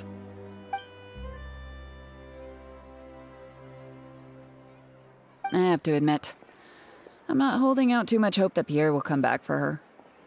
But if there's even the slightest chance, then it's worth a shot. Well, I've got some other leads to follow up on. If Pierre does appear, please contact me right away.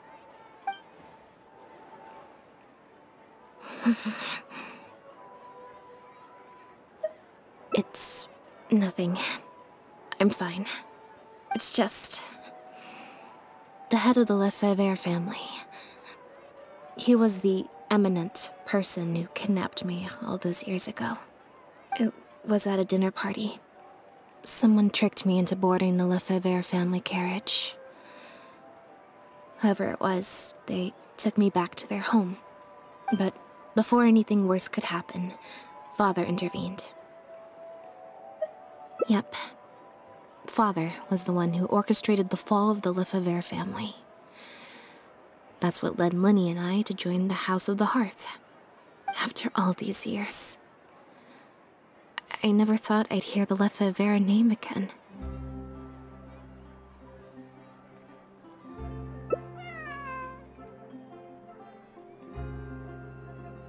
Don't worry about me. I wasn't feeling sorry for myself. I was just thinking about Lenny. He's been acting strange recently. He avoids me for days on end, consumes himself with some secret investigation, and then out of the blue pushes me to do that acting job. Thinking about it now, it's almost like the one I drew from that deck of cards was part of his plan all along. He must have asked Fremine to help him out. In any case, I know he's hiding something from me. He's really pulled out all the stops this time. It's very possible. I'm sure he tried to send me away because he was afraid it would bring up some painful memories for me. It wasn't necessary, though. Even after all these years, he's still as overprotective as ever. You'll have to help me teach him a lesson if we run into him along the way. Yep. I want to head to the Fontaine Research Institute to learn more information about Pierre. Just let me activate search mode and then we'll head out. Who knows? Maybe we'll run into Lenny along the way. A little bit of both, perhaps. For the most part, though, I just have the sense that something's not right. Something isn't adding up about Pierre's story. I'm just not sure what.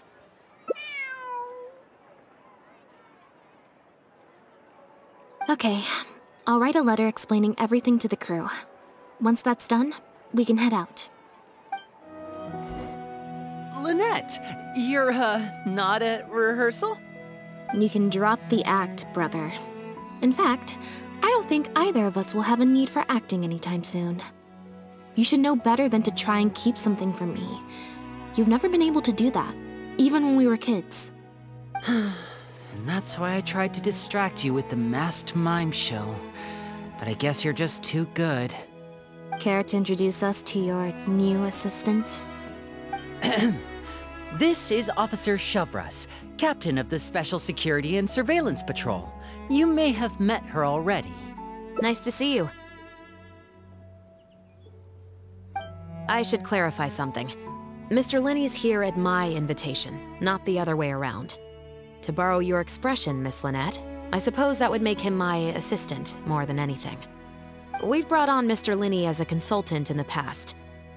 He was instrumental in helping us crack a case involving a perpetrator who used magic tricks to commit crimes. I was hoping he'd be able to provide some valuable insight this time around as well. So you've heard everything then? That's exactly why we're here. There's always been questions surrounding the fall of the Lefebvre family. Some people even believe the House of the Hearth was involved. Whoever was behind it all was extremely cautious. They didn't leave a shred of evidence. This very fact, however, leads me to believe it was indeed the work of that Harbinger. I took a look at the entrance and exit records of all the carriages that night. Let's just say it wasn't hard to deduce that there's ill will between you two. Don't worry, I don't have any evidence to that effect, and I certainly don't plan on going to bat for such a despicable family. Plus, you were victims back then more than anything. I sought Mr. Lenny's help with the smuggling case. Nothing more. The way I look at it, it's a collaboration between us as people, not the organizations we represent. Besides, by working together, we can expose the truth as quickly as possible. You can hardly say that's at odds with the justice my organization strives for. Not at all. I was planning to invite you from the very beginning, Miss Lynette. It's just that my assistant here raised some objections. Linny, I'm not the same person I was back then. That little girl who did nothing but cower in the corner in fear, she doesn't need saving anymore.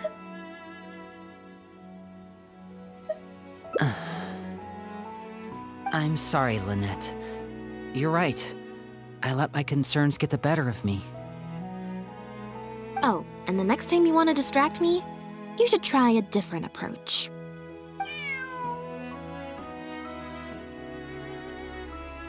Who's this? You pick up a stray while I was gone?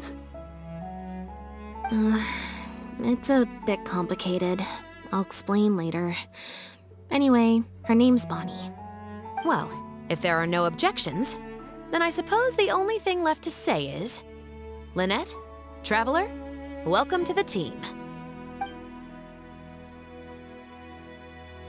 It appears the Lefebvre family was very particular in their use of insignias and emblems.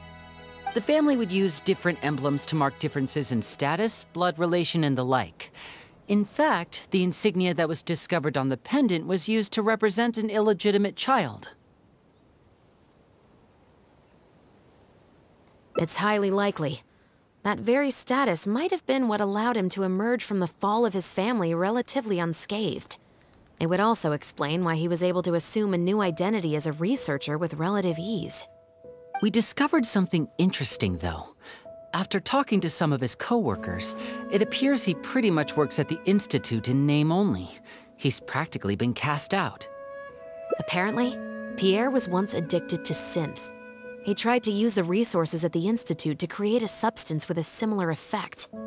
He claimed it was just for research purposes, but the Institute revoked his access to the relevant materials regardless.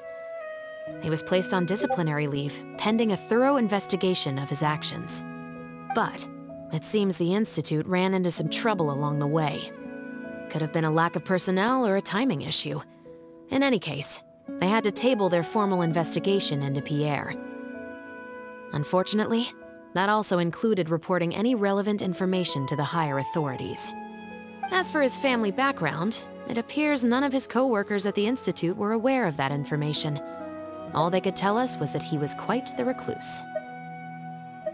Other than the pendant, we didn't find anything else of note at his residence in Poisson.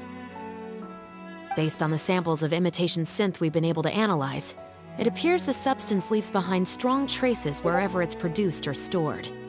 Those traces might not be obvious to the casual observer, but they're not something our guard poodles would miss. Pierre's home, though, came up completely clean. We didn't find any records indicating possible involvement in overseas transactions either. So, the Marechaussee Phantom didn't view him as a major suspect at first. Maybe he had a separate, dedicated area where he made the imitation synth. Well, his neighbors did say he was often gone for long stretches of time. You would think with him out and about so much, people would have spotted him around Poisson, but residents said they barely ever saw him in town. If his reclusive nature was just a matter of keeping a low profile, I guess it would make sense for him to have a secret base to carry out his business. After he disappeared, the guards conducted a thorough search of Poisson, but they didn't come across any suspicious locations. Poisson. You know Hotel de Boer, where I first found Bonnie? To get there from Poisson, you have to cross a stretch of ocean. It's not somewhere a cat could just wander off on its own. A cat? You mean...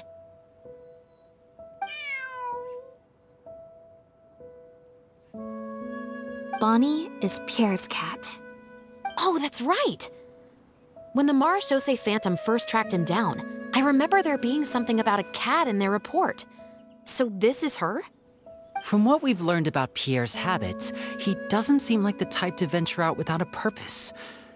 So what you're saying, Lynette, is that Bonnie couldn't have gone missing in Poisson. If that's true, then...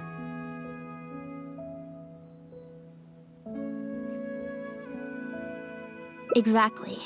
Bonnie might even know where it is. Wait, you think the cat can lead us there? But she's not trained like one of our guard poodles. How is she supposed to understand what we want her to do?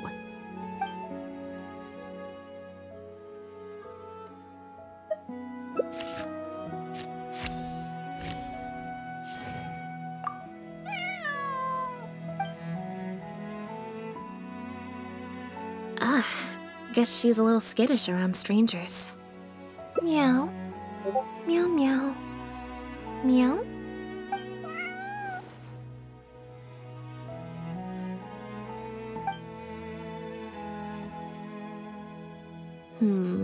Near the coast, the beach, beneath the cliffs.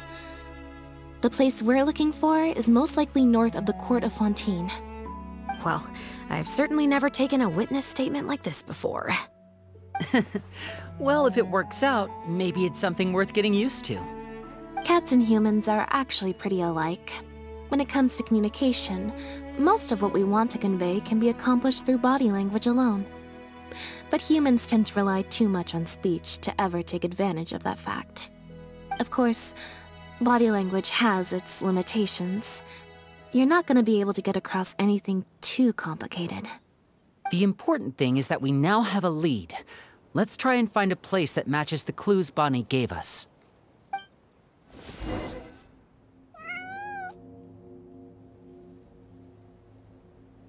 Seems like Bonnie is trying to take us somewhere.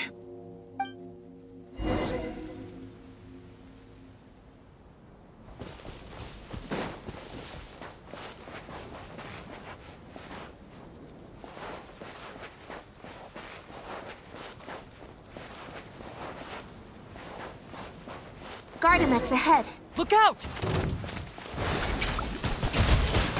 Water jet! Over here! Drop your weapons!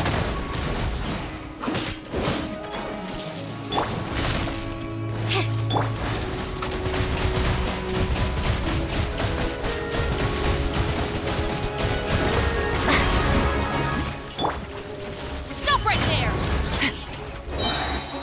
Hands right! Step on up!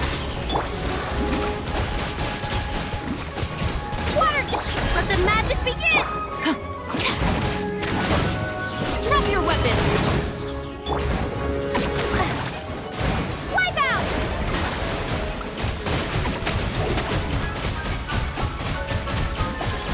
Go! Over here! Stop right there! Justice will not attempt to...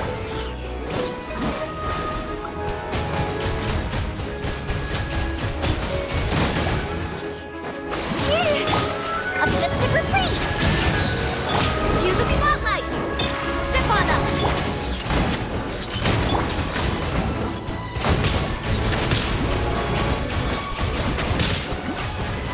Water jet!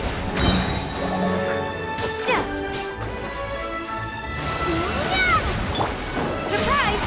Drop your weapons! Hands where I can see them!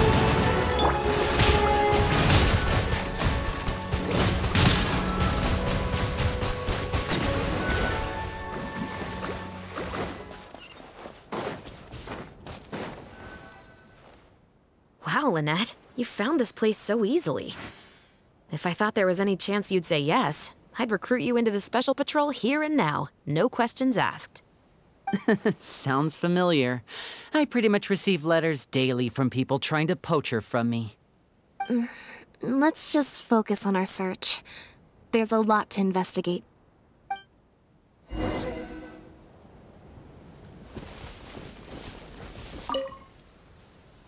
Aha! Just as we thought. This is where the imitation synth was being made. Looks like he's got more than just imitation synths stashed around here. In addition to the raw materials needed to synthesize the substance itself, there's a large quantity of cleaning agents and a few drugs I haven't been able to identify. These cleaning agents are likely used to dispel traces of the substance, like its smell. The Special Patrol did some digging into imitation synth. Our records indicate that it's very difficult for ordinary people to detect traces left behind by the stuff. I'm sure that was the case for Pierre as well.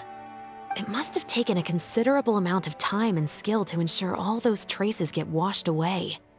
But what are these other drugs for?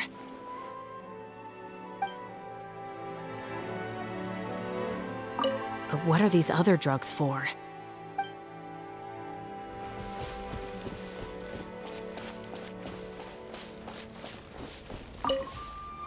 The material these bags are made of, it's quite rare. It's the very same, actually. Romaritime flower fiber. But there's something special about the composition of these bags. I took a closer look, and it appears they're not only waterproof, but also corrosion and leak resistant. Even the strings look specially designed to keep the bags closed nice and tight. I came across some bags made of the same material just now, but they were much smaller and thinner. From the look of them, they seemed far less durable as well. Very similar, actually. Normally, it would be easy for a guard poodle to sniff out the imitation synth, but if it was sealed away in a bag like that, it might be possible to elude detection for some time. But what could these big bags be for then? If the goal is to keep the imitation synth hidden and sealed away, these bags seem a bit too conspicuous. But what could these big bags be for then? If the goal is to keep the imitation synth hidden and sealed away, these bags seem a bit too conspicuous.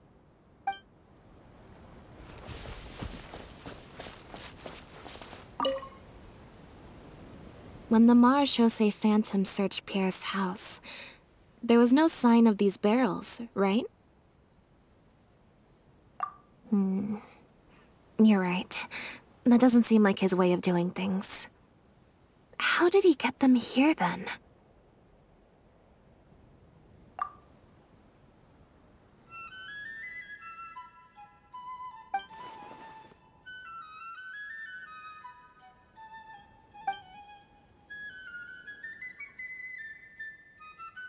Only the lower halves of the barrels appear to have been submerged in water. Based on the various ingredients we've found, this appears to be where Pierre was cooking up his imitation synth. It looks like he used a special cleaning agent to get rid of any residual traces of the substance on his person before he left. That's how he was able to get past the guard poodles. So then he transferred the imitation synth into small sealed bags and took it somewhere else for the drop-off. No. I don't believe our suspect is the kind of person who'd go around carrying incriminating evidence with him. That would potentially create too many eyewitnesses. The cleaning agent and the sealed bags might get past the guard poodles, but if a member of the public or even a guard on patrol happened to see him during the drop-off, a quick search would reveal everything. That's still a very risky operation.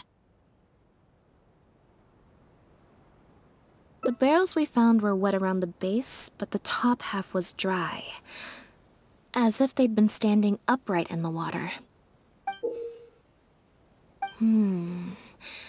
If you put a barrel in the water, it will normally float on its side. Unless it's heavily loaded, in which case it'll sink.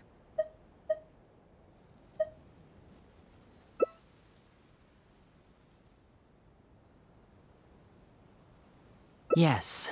With flotation rings around the body of the barrels, they'd stay upright in the water. And then he could afford to load them more fully. You think he used floating barrels? I suppose if he acted at night, when there are very few other boats around and visibility is low, it's a valid theory. We can't rule it out. But then, wouldn't the barrels be carried off by the waves or the currents? How would the person doing the pickup know where to look? Traveler, can you come take a dip in the sea with me? I have a feeling that somewhere down there, we might find some rope. If a rope can be used to keep a pet from running away, then why not a barrel?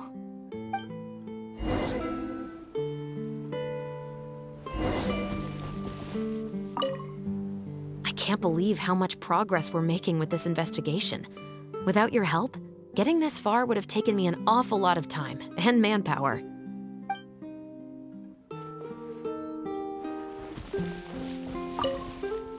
It's rare to see Lynette in serious mode. I wonder how long she'll keep it activated for.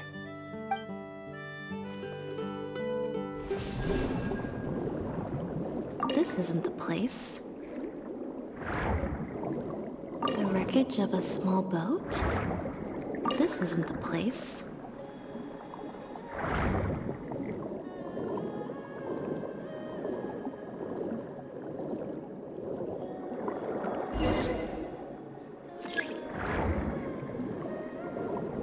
Got it. Time to go up and report. As expected, we found a few pieces of rope and some anchoring stones underwater. If you attach them to a floating barrel, it would look like this. With this anchoring system, it would be possible to use floating barrels for the drop-off. You would just need to drop them in the water at the agreed-upon location. We also came across the wreckage of a small boat. It must have been left out on the water and capsized due to the force of the wind and waves. Its small size, however, would have made it perfect for staying undetected. Let's talk this through. Based on the evidence we've collected, it seems like Pierre would row a small boat out to the agreed-upon transfer point, drop off the barrels, leave, and then row back and retrieve them after the transfer was complete. It could be that he was trying to avoid meeting up with his associate face-to-face. As one of the sole survivors of the Lefebvre family, maybe he was just used to that sort of elusive lifestyle. It seems like Pierre deliberately chose the floating barrel method so that the goods could be dropped off and picked up at separate times. That way, the two parties wouldn't have to meet each other. Well, if that's the case, they must not have a very close working relationship. Let's not jump to any conclusions just yet. Assumptions can be detrimental to solving a case. It's possible they were just trying to keep a low profile. Two boats sailing to the same location at once could be too conspicuous. The most important thing is that we can now confirm Pierre wasn't acting alone. The floating barrel drop-off system is proof enough of that. Let's say for now that he was only in charge of producing the imitation synth. That would mean there has to be at least one other person involved in the operation, likely in charge of transporting the goods across the border. Since we've determined that the goods were transported by boat, maybe we can track down some travel logs or something. We can certainly check the various ports for that information. It's possible, however, that Pierre's associate also used a small boat for the transport, and docked along the shore rather than at a large port. If that's the case, it's unlikely there would be any record left behind. Absolutely. Before Pierre disappeared, we made sure to investigate all sorts of outward-bound vessels. We also had port authorities keep a lookout for anything suspicious. Unfortunately, we were never able to find out how they managed to get the imitation synth across the border. You're right. Whatever vessel was used for the pickup, the person responsible for smuggling the substance out of Fontaine would have had to use a larger vessel for the actual transport. That's the only way they would be able to smuggle on a large enough scale to make a profit. They must have found a way to disguise the imitation synth to clear port inspections. Exactly. We can't let any opportunities slip through the cracks. Although, given the amount of ports that could be involved, we should probably split up. I'll run home and ask some of my brothers and sisters to try and dig up some information. I should also head back and update my platoon on our progress. I'll grab some reinforcements while I'm at it. Lynette, Traveler, why don't you head to Lumideus Harbor and see what you can find out? All right. Come on, Bonnie. You too.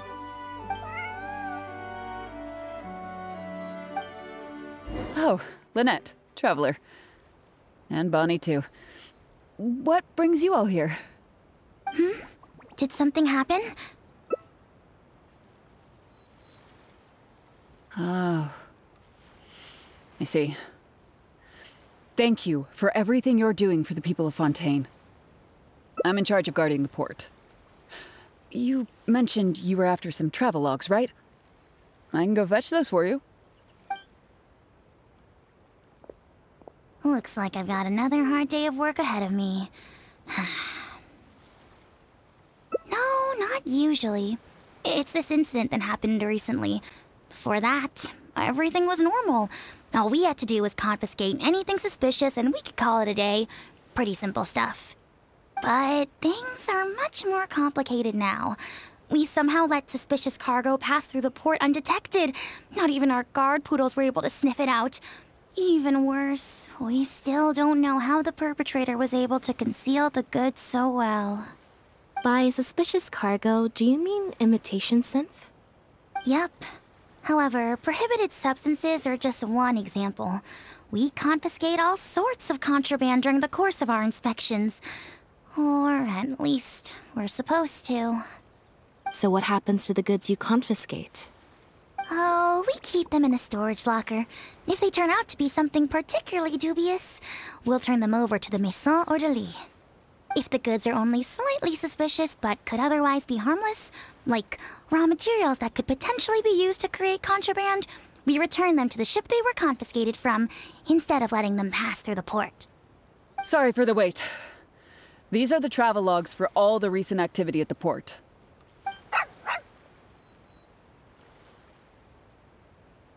Oh, you brought Gerard with you. Actually, he followed me here himself. It's like he smells something on me.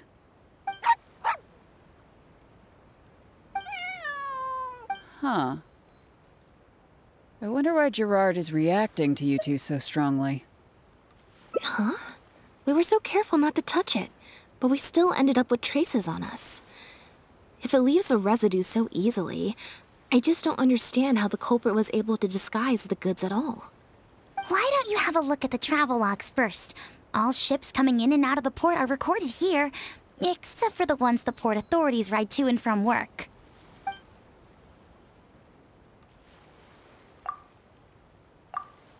The Humane Society. Their name is all over the exit logs.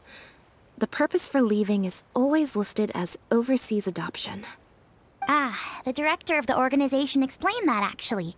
He said a lot of the cat and dog breeds unique to Fontaine are also very popular overseas.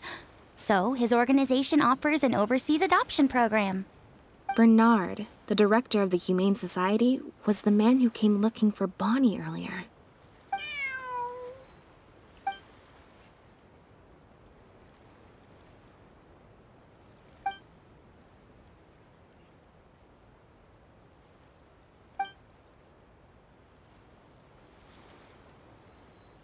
Have you figured it out too, Traveler? The way the criminal disguised the goods? When Bernard asked to take a closer look at Bonnie, he was actually checking whether there was any imitation synth in her stomach. Wait, what? The sealed bags we found at the secret base. They were specially made to be corrosion resistant. And there were gaps around the lids of the barrels, and airbags were used to keep them upright in the water. Those drug Chevres found at the secret base, she most likely didn't recognize them because they're not used on human beings. It's an anesthetic used on pets. The perpetrator must have given it to the animals. Pierre must have made the animals swallow the sealed bags full of imitation synth at his secret base. Then he stuffed them into floating barrels and left the rest to Bernard. The sealed bags combined with an animal's body odor would certainly be enough to mask the scent of imitation synth. During our inspections, we would have never thought to inspect the bellies of those animals for anything suspicious. Even if we tried to feel around for something, I'm sure it would be difficult to detect. Exactly. I bet Bernard even transported animals with synth in their stomach alongside ones without. That way, it would be even harder to say with certainty that something was amiss. She's probably in the clear. Otherwise, Bernard would have never left without her. I'm guessing he didn't know whether Pierre had already hidden the next batch of imitation synth before he fled. Just imagine. He sees the notice we put in the Steambird, and it turns out that one of the very cats he gave to Pierre for the smuggling operation is out in the open, roaming the streets of Fontaine. If Pierre had already hidden the next batch of imitation synth, then Bonnie would practically be living proof of their crimes. He would have had no choice but to go after her. So, that's why he came to find you and insisted on taking a closer look at the cat. Wait a second, I'm a little lost here. I get the part about hiding the substance in the pets, but those, what did you call them again? Floating barrels? Why even put the animals in there in the first place? If you've got something as convenient as a floating barrel, why not just stuff it with the imitation synth directly? Why not wait to hide the stuff until after the exchange has been made?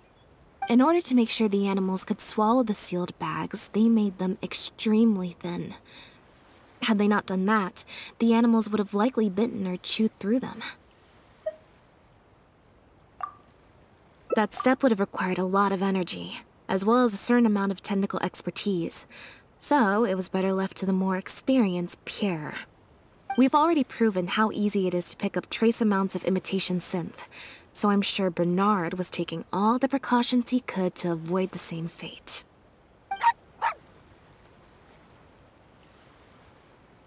Okay. Then, let's head to the Humane Society right away and bring that guy to justice. I'll bring a Gardamek to speed up the process. Sorry, but I can't go with you. Surely you'll be able to handle him, what, between Elodie's Gardamek and all three of you? The headquarters of the Humane Society should be somewhere around here. Bernard could show up any moment now. Ah, you're the people from earlier. Wait, you're from the guards?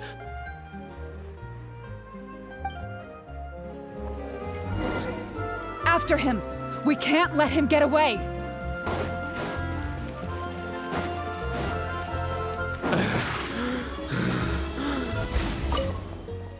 Give it up, Bernard. Mercy, have mercy. I'll talk. I'll tell you everything I know. The Humane Society has done so much good over the years, and yet you have committed such an atrocious deed in its name.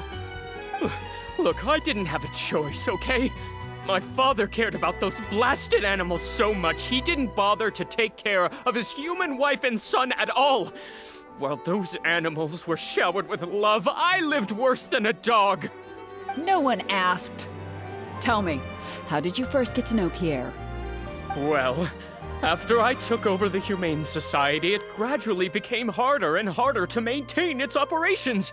Until one day, someone suddenly passed me a letter. It said that I could stand to get a large sum of money as long as I helped them to transport some animals abroad.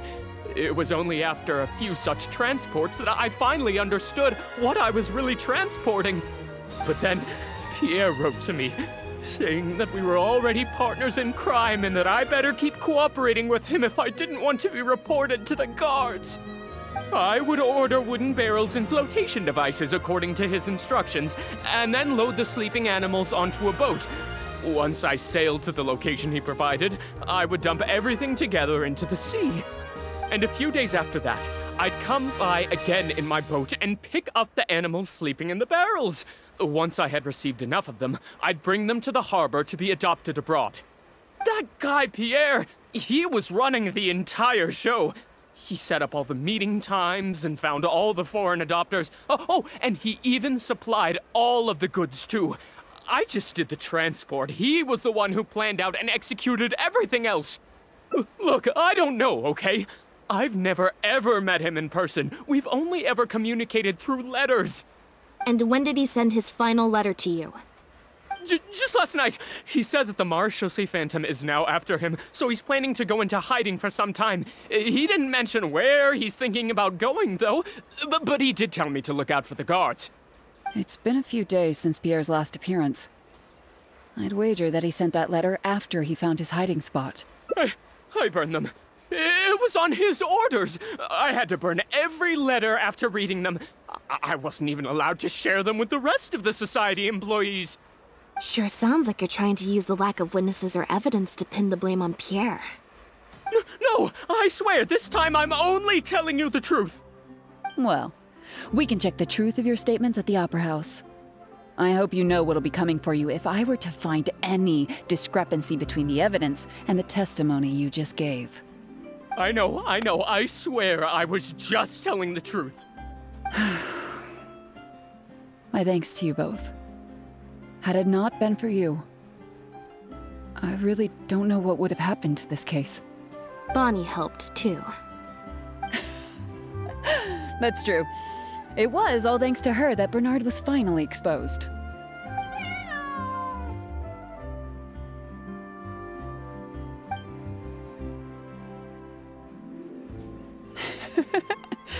Looks like she's grown quite fond of you two as well. Then I'll leave you be. Just let me know if you find any other new leads.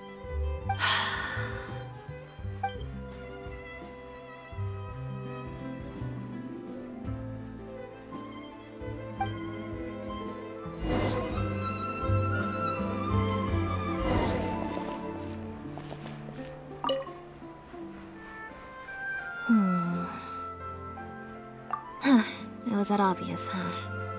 Well, even though it didn't feel like Bernard was lying, after talking to him, I'm getting an even stronger sense that something's not quite right. We investigated so quickly that perhaps we've missed a thing or two along the way. Let me activate deduction mode and consider things again from the top to see if we can find anything new. Is there still anything unresolved or strange that we should try to consider?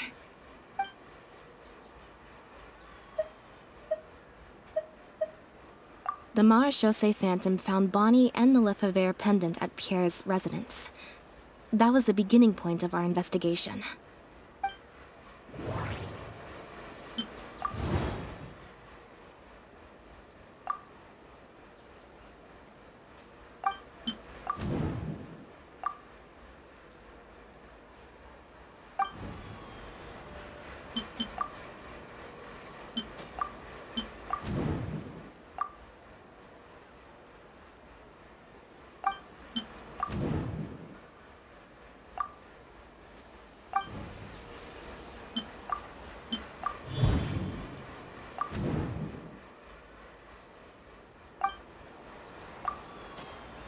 Why would he leave such an obvious trail for us to follow, when he took so much care to not leave any traces of imitation synth in his home? Bernard claims to have received a letter last night from Pierre. In the letter, Pierre stated that he had gone into hiding. Is there something wrong with the letter?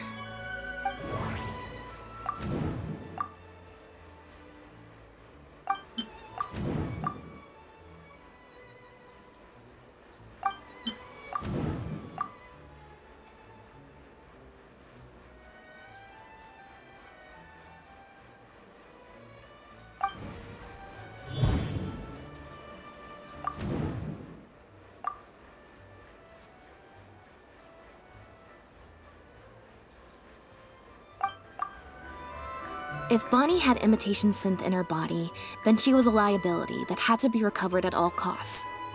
But if she wasn't carrying anything, then it would have made sense to tell Bernard not to worry. And thinking about it, Bernard only attracted our attention in the first place because he came to look for Bonnie. Could it be that the person who wrote the letter also knew nothing about Bonnie's whereabouts? Or they had a separate goal entirely? Well, we've discovered that Bernard is responsible for the trafficking, while Pierre deals with supplying the goods. Is there something else in this scheme that we're missing?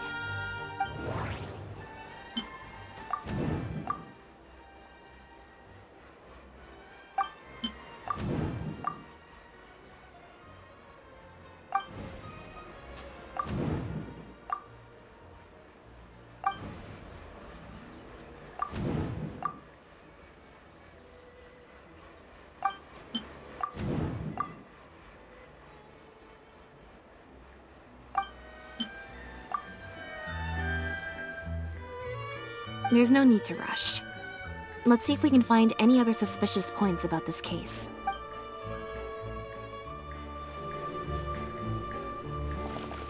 Perhaps we are now closing in on the truth.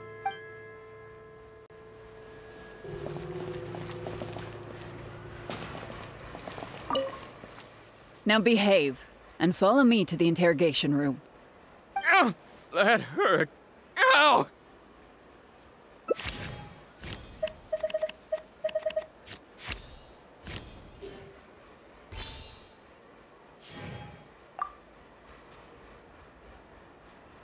Is everything really over?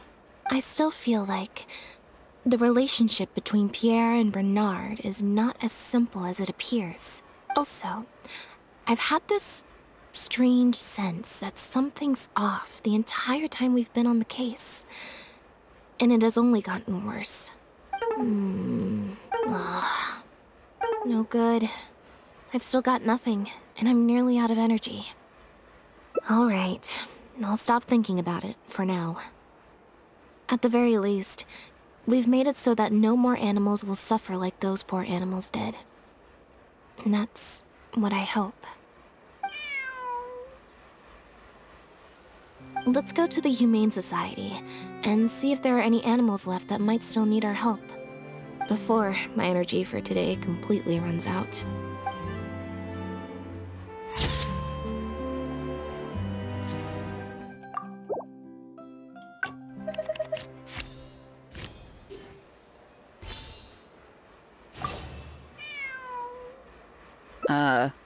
Is there something else you need from me, Traveler? Huh? I see. It all makes sense now. Hey, what are you talking about? Look, even our confessed criminal here has no idea what you're saying. Because he has been kept in the dark all along. And I assume it's the same with Pierre.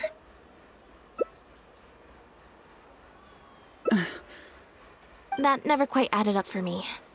Why did Pierre feel compelled to return to his home with Bonnie and the pendant, and make them so easy to find for the Marechaussee Phantom?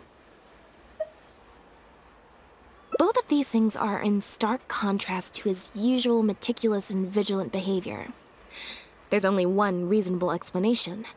He was following orders, just like Bernard.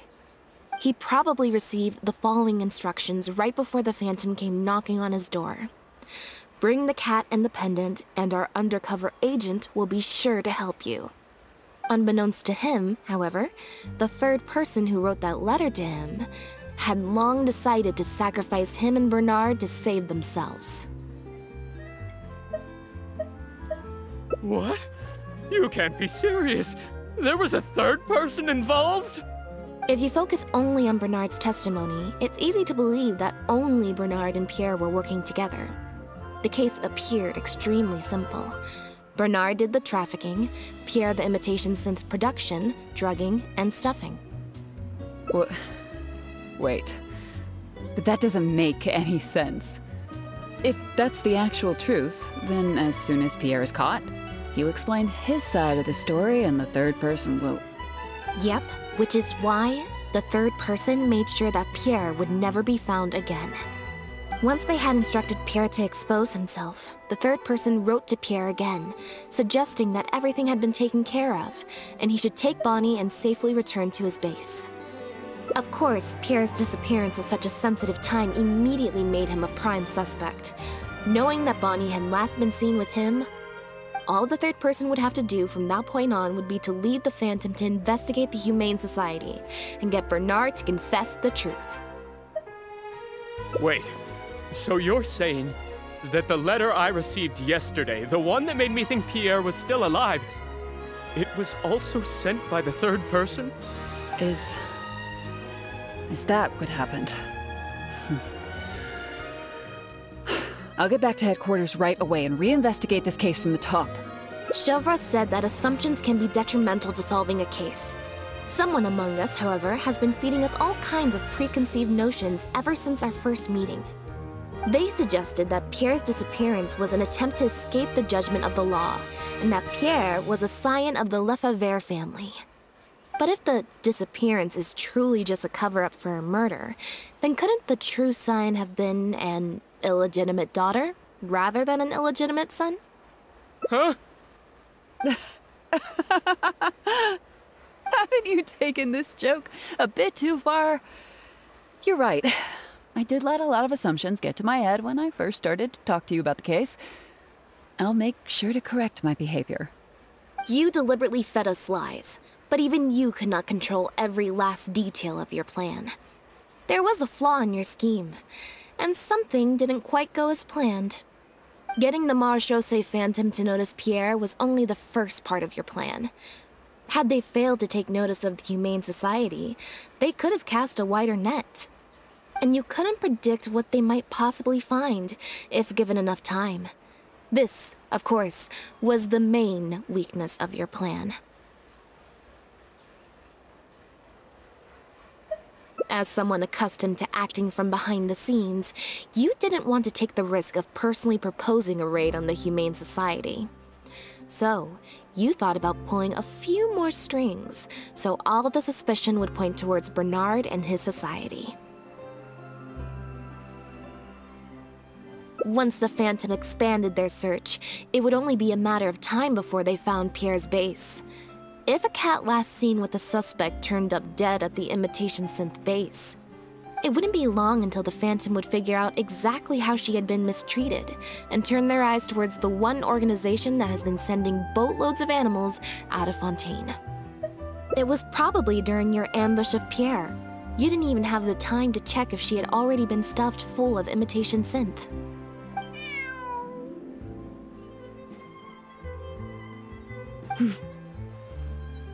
Still, you soon found another opportunity. Before long, Bonnie had made her way back into the city, and even popped up on the Steambird.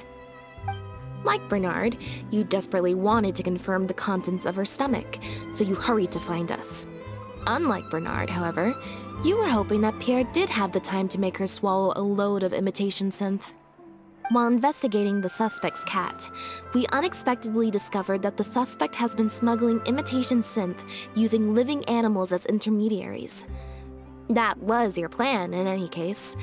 With that, you'd have been able to lead the investigation towards the Humane Society. Bonnie had managed to escape before Pierre was able to stuff her full of imitation synth. That part of your plan could no longer be carried out. But as shrewd as you were, you came up with another plan right away. You manipulated the Traveler and I to help you identify Bernard as a key suspect.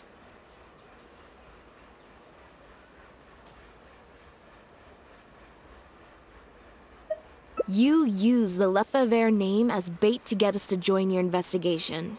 With 2 extra bodies around, the Special Patrol is sure to soon take note of the strange event of Bernard somehow having a reason to look for Pierre's cat. So, what you're saying is, I went to all that trouble just for the chance that you might put forth the suggestion that would lead you down the wrong path. Of course, you did far more than that. Just now at Lumidu's Harbor, were you not the person who highlighted the suspicious activities of the Society? Ugh. You even highlighted the Society's activities during your compilation of the logs, so they'd be immediately visible to anyone examining the records. Moreover, the logs contained no records of the Port Authority's activities.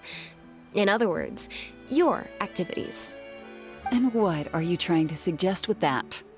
I am insinuating that you had plenty of opportunities to transfer the raw materials for imitation synth from the harbor to a boat, and then sail over to the meeting place full of floating barrels.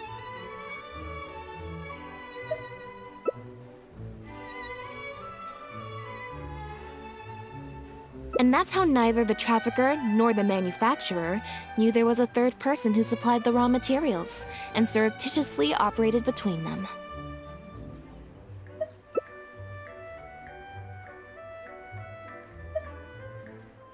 Pierre manufactured imitation synth using the raw materials you provided, stuffed the animals, and placed the animals back into the barrels. Having received the green light from you as Pierre, Bernard then retrieved his animals and shipped them out of Fontaine once he had received enough for a full batch. This is the truth behind your smuggling ring. I can't believe it. I never put 2 and 2 together. You've sure got an extremely lively imagination. So what do you think she's going to say next?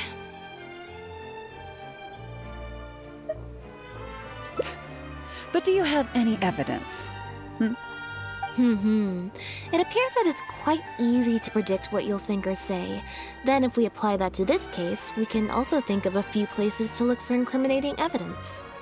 You know very well that this case will not end until Pierre is found, so you will have him commit suicide out of fear and shame to end the investigation for good. That way, you can also pin the blame for the overseas smuggling activities, the theft of the harbor's confiscated raw materials, and even the Lefebvre name on him. After all, dead men tell no tales. But you still want it to appear as if he had sent that last letter to Bernard, so you have to make sure he cannot be found until after Bernard has confessed to the authorities. To do that, you either will hide his body until you've found an appropriate time to set up a fake suicide scene, or you'll dump it someplace where it'll be hard to determine the exact time of death. Submerged in water, for instance. The location would ideally allow you to keep the body hidden for some time while also letting you keep an eye on it.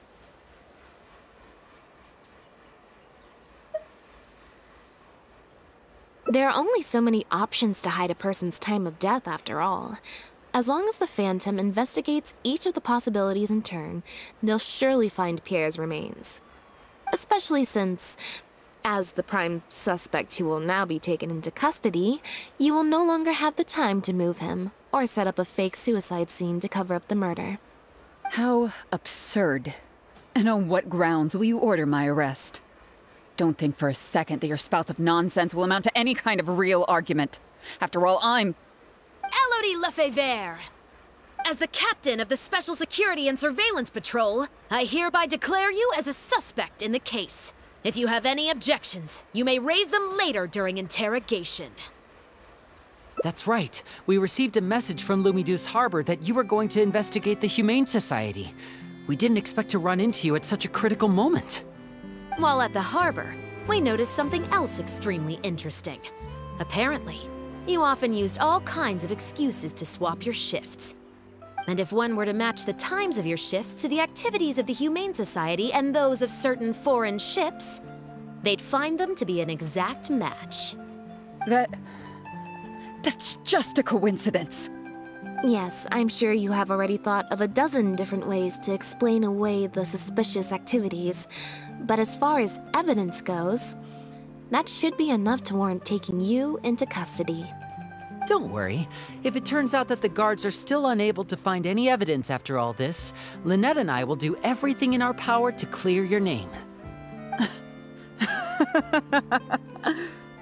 Although judging by her reaction, I assume no follow-up from us will be needed. The Lefebvres were infamous for using disguise and infiltration to achieve their goals. Who would have thought that they would have planted someone within the guards? Judging from the timeline, they likely arranged for you to enter the guards before the fall of the clan. But they probably didn't expect you to turn it to your advantage and use your job to save yourself during the purge. Not only that, but you actively participated in the interrogation, arrest, and judgment of the Lefebvres during their fall, thus clearing yourself of suspicion. You brutally and cruelly abandoned your allies as soon as they outlived their usefulness, just like a lizard cutting off its own tail in order to live. You've been doing this for years. So you played me like a fool after all? Ah!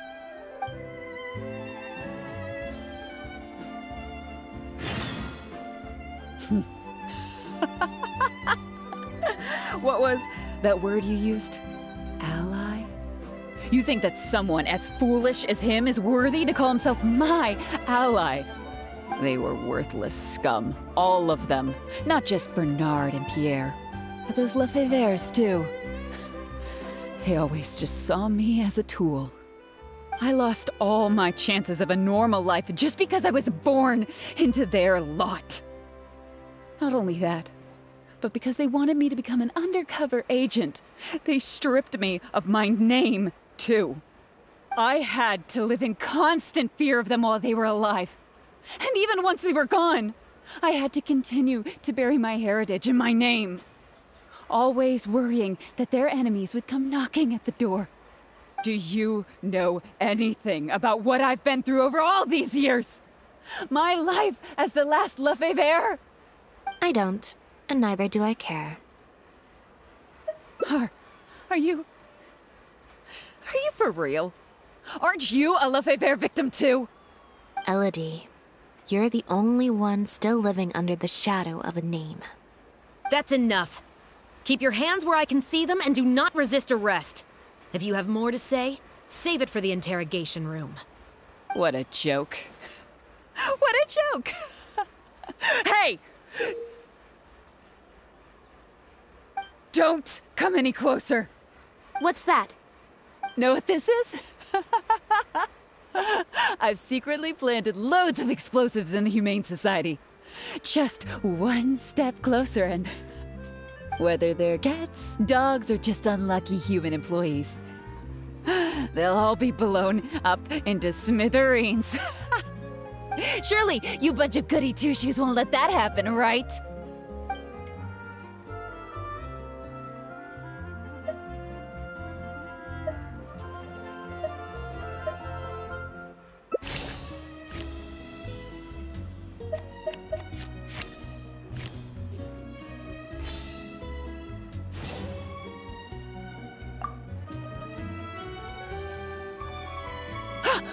What?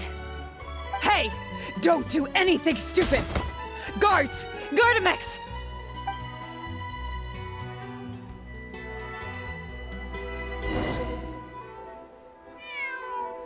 Phew. So I was right after all. It's easier to deal with the person causing the problem than the problem itself. This is it. Looks like it's just a toy. Guess that's probably why she suddenly flipped and knocked out Bernard. He probably knew that there were no explosives at the Society. Well, given that she never even showed her face to Bernard and Pierre, I had my doubts that she'd have gone to the Society in person to plant explosives. Thank you for your help, everyone. I'll take them back for thorough questioning, and find someone better to take over the Humane Society. I might need a few statements from everybody. Would you be able to come with me? If statements are all you need, can Lenny provide them on my behalf? I still need to go back and explain some things to the crew. I also had an appointment with the Traveler before we got interrupted.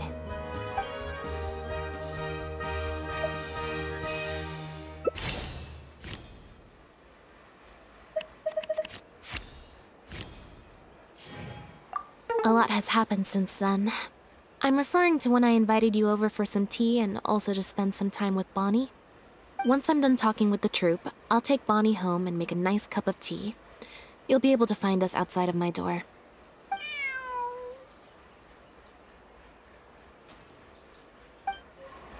You can leave the rest of this to me. The other guards will be joining me shortly. Don't worry, they won't have another chance to escape. The materials have many other regular uses outside of being used to make imitation synth, so they're not immediately subject to being confiscated or destroyed. The harbor would usually just seize them for some time while the customs paperwork is filled out and approved. If approved, they'd be let through, and if not, they'd be returned to sender. Elodie probably used her position to replace a portion of the shipment with something else, before sending the whole shipment back to sender. Given that the foreign merchants who sent in the shipments were probably working with her in the first place, they likely just never reported the difference in what they sent and what they received. We will, of course, continue to investigate the rest of the details of this case. Now that we've caught Elodie, figuring out the whole scheme should just be a matter of time.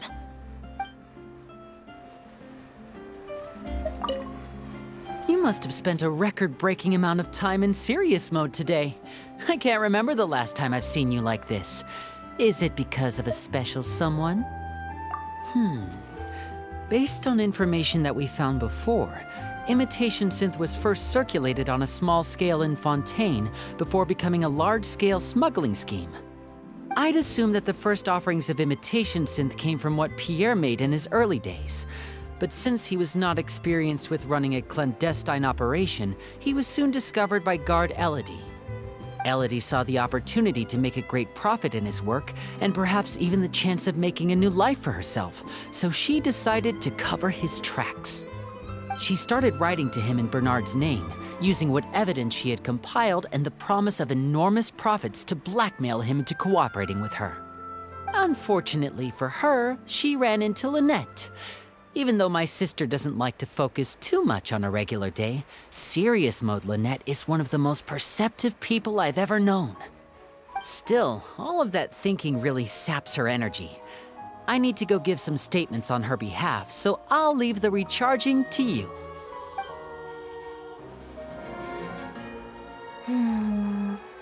Black tea and a cute kitty. Truly the best combo for standby mode. Want some?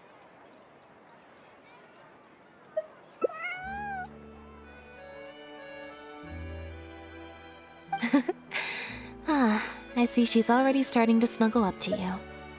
Not at all. Information is indeed very important, but if you were to try to collect every piece of information you come across, your efficiency would actually decrease.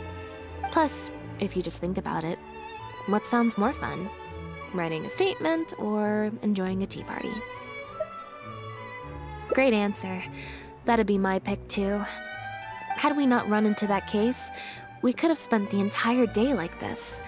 But now, I'm running low on both time and energy. You're right. I can sense it. I'm recharging very quickly at the moment. Something about her rubbed me the wrong way since the very beginning.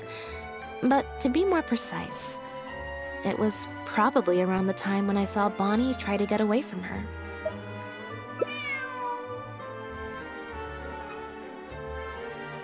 Elodie tried to get close, but Bonnie deliberately dodged her. Maybe Bonnie had tried to evade her before at Pierre's base. Or perhaps Bonnie just instinctively knew that she wasn't a good person. Not everyone who likes cats is a good person. But if cats like you, you're probably alright. Humans tend to overthink things, but cats rely on their instincts, and they're pretty sharp. I mean, just look at Bonnie. She took a liking to you the moment you met.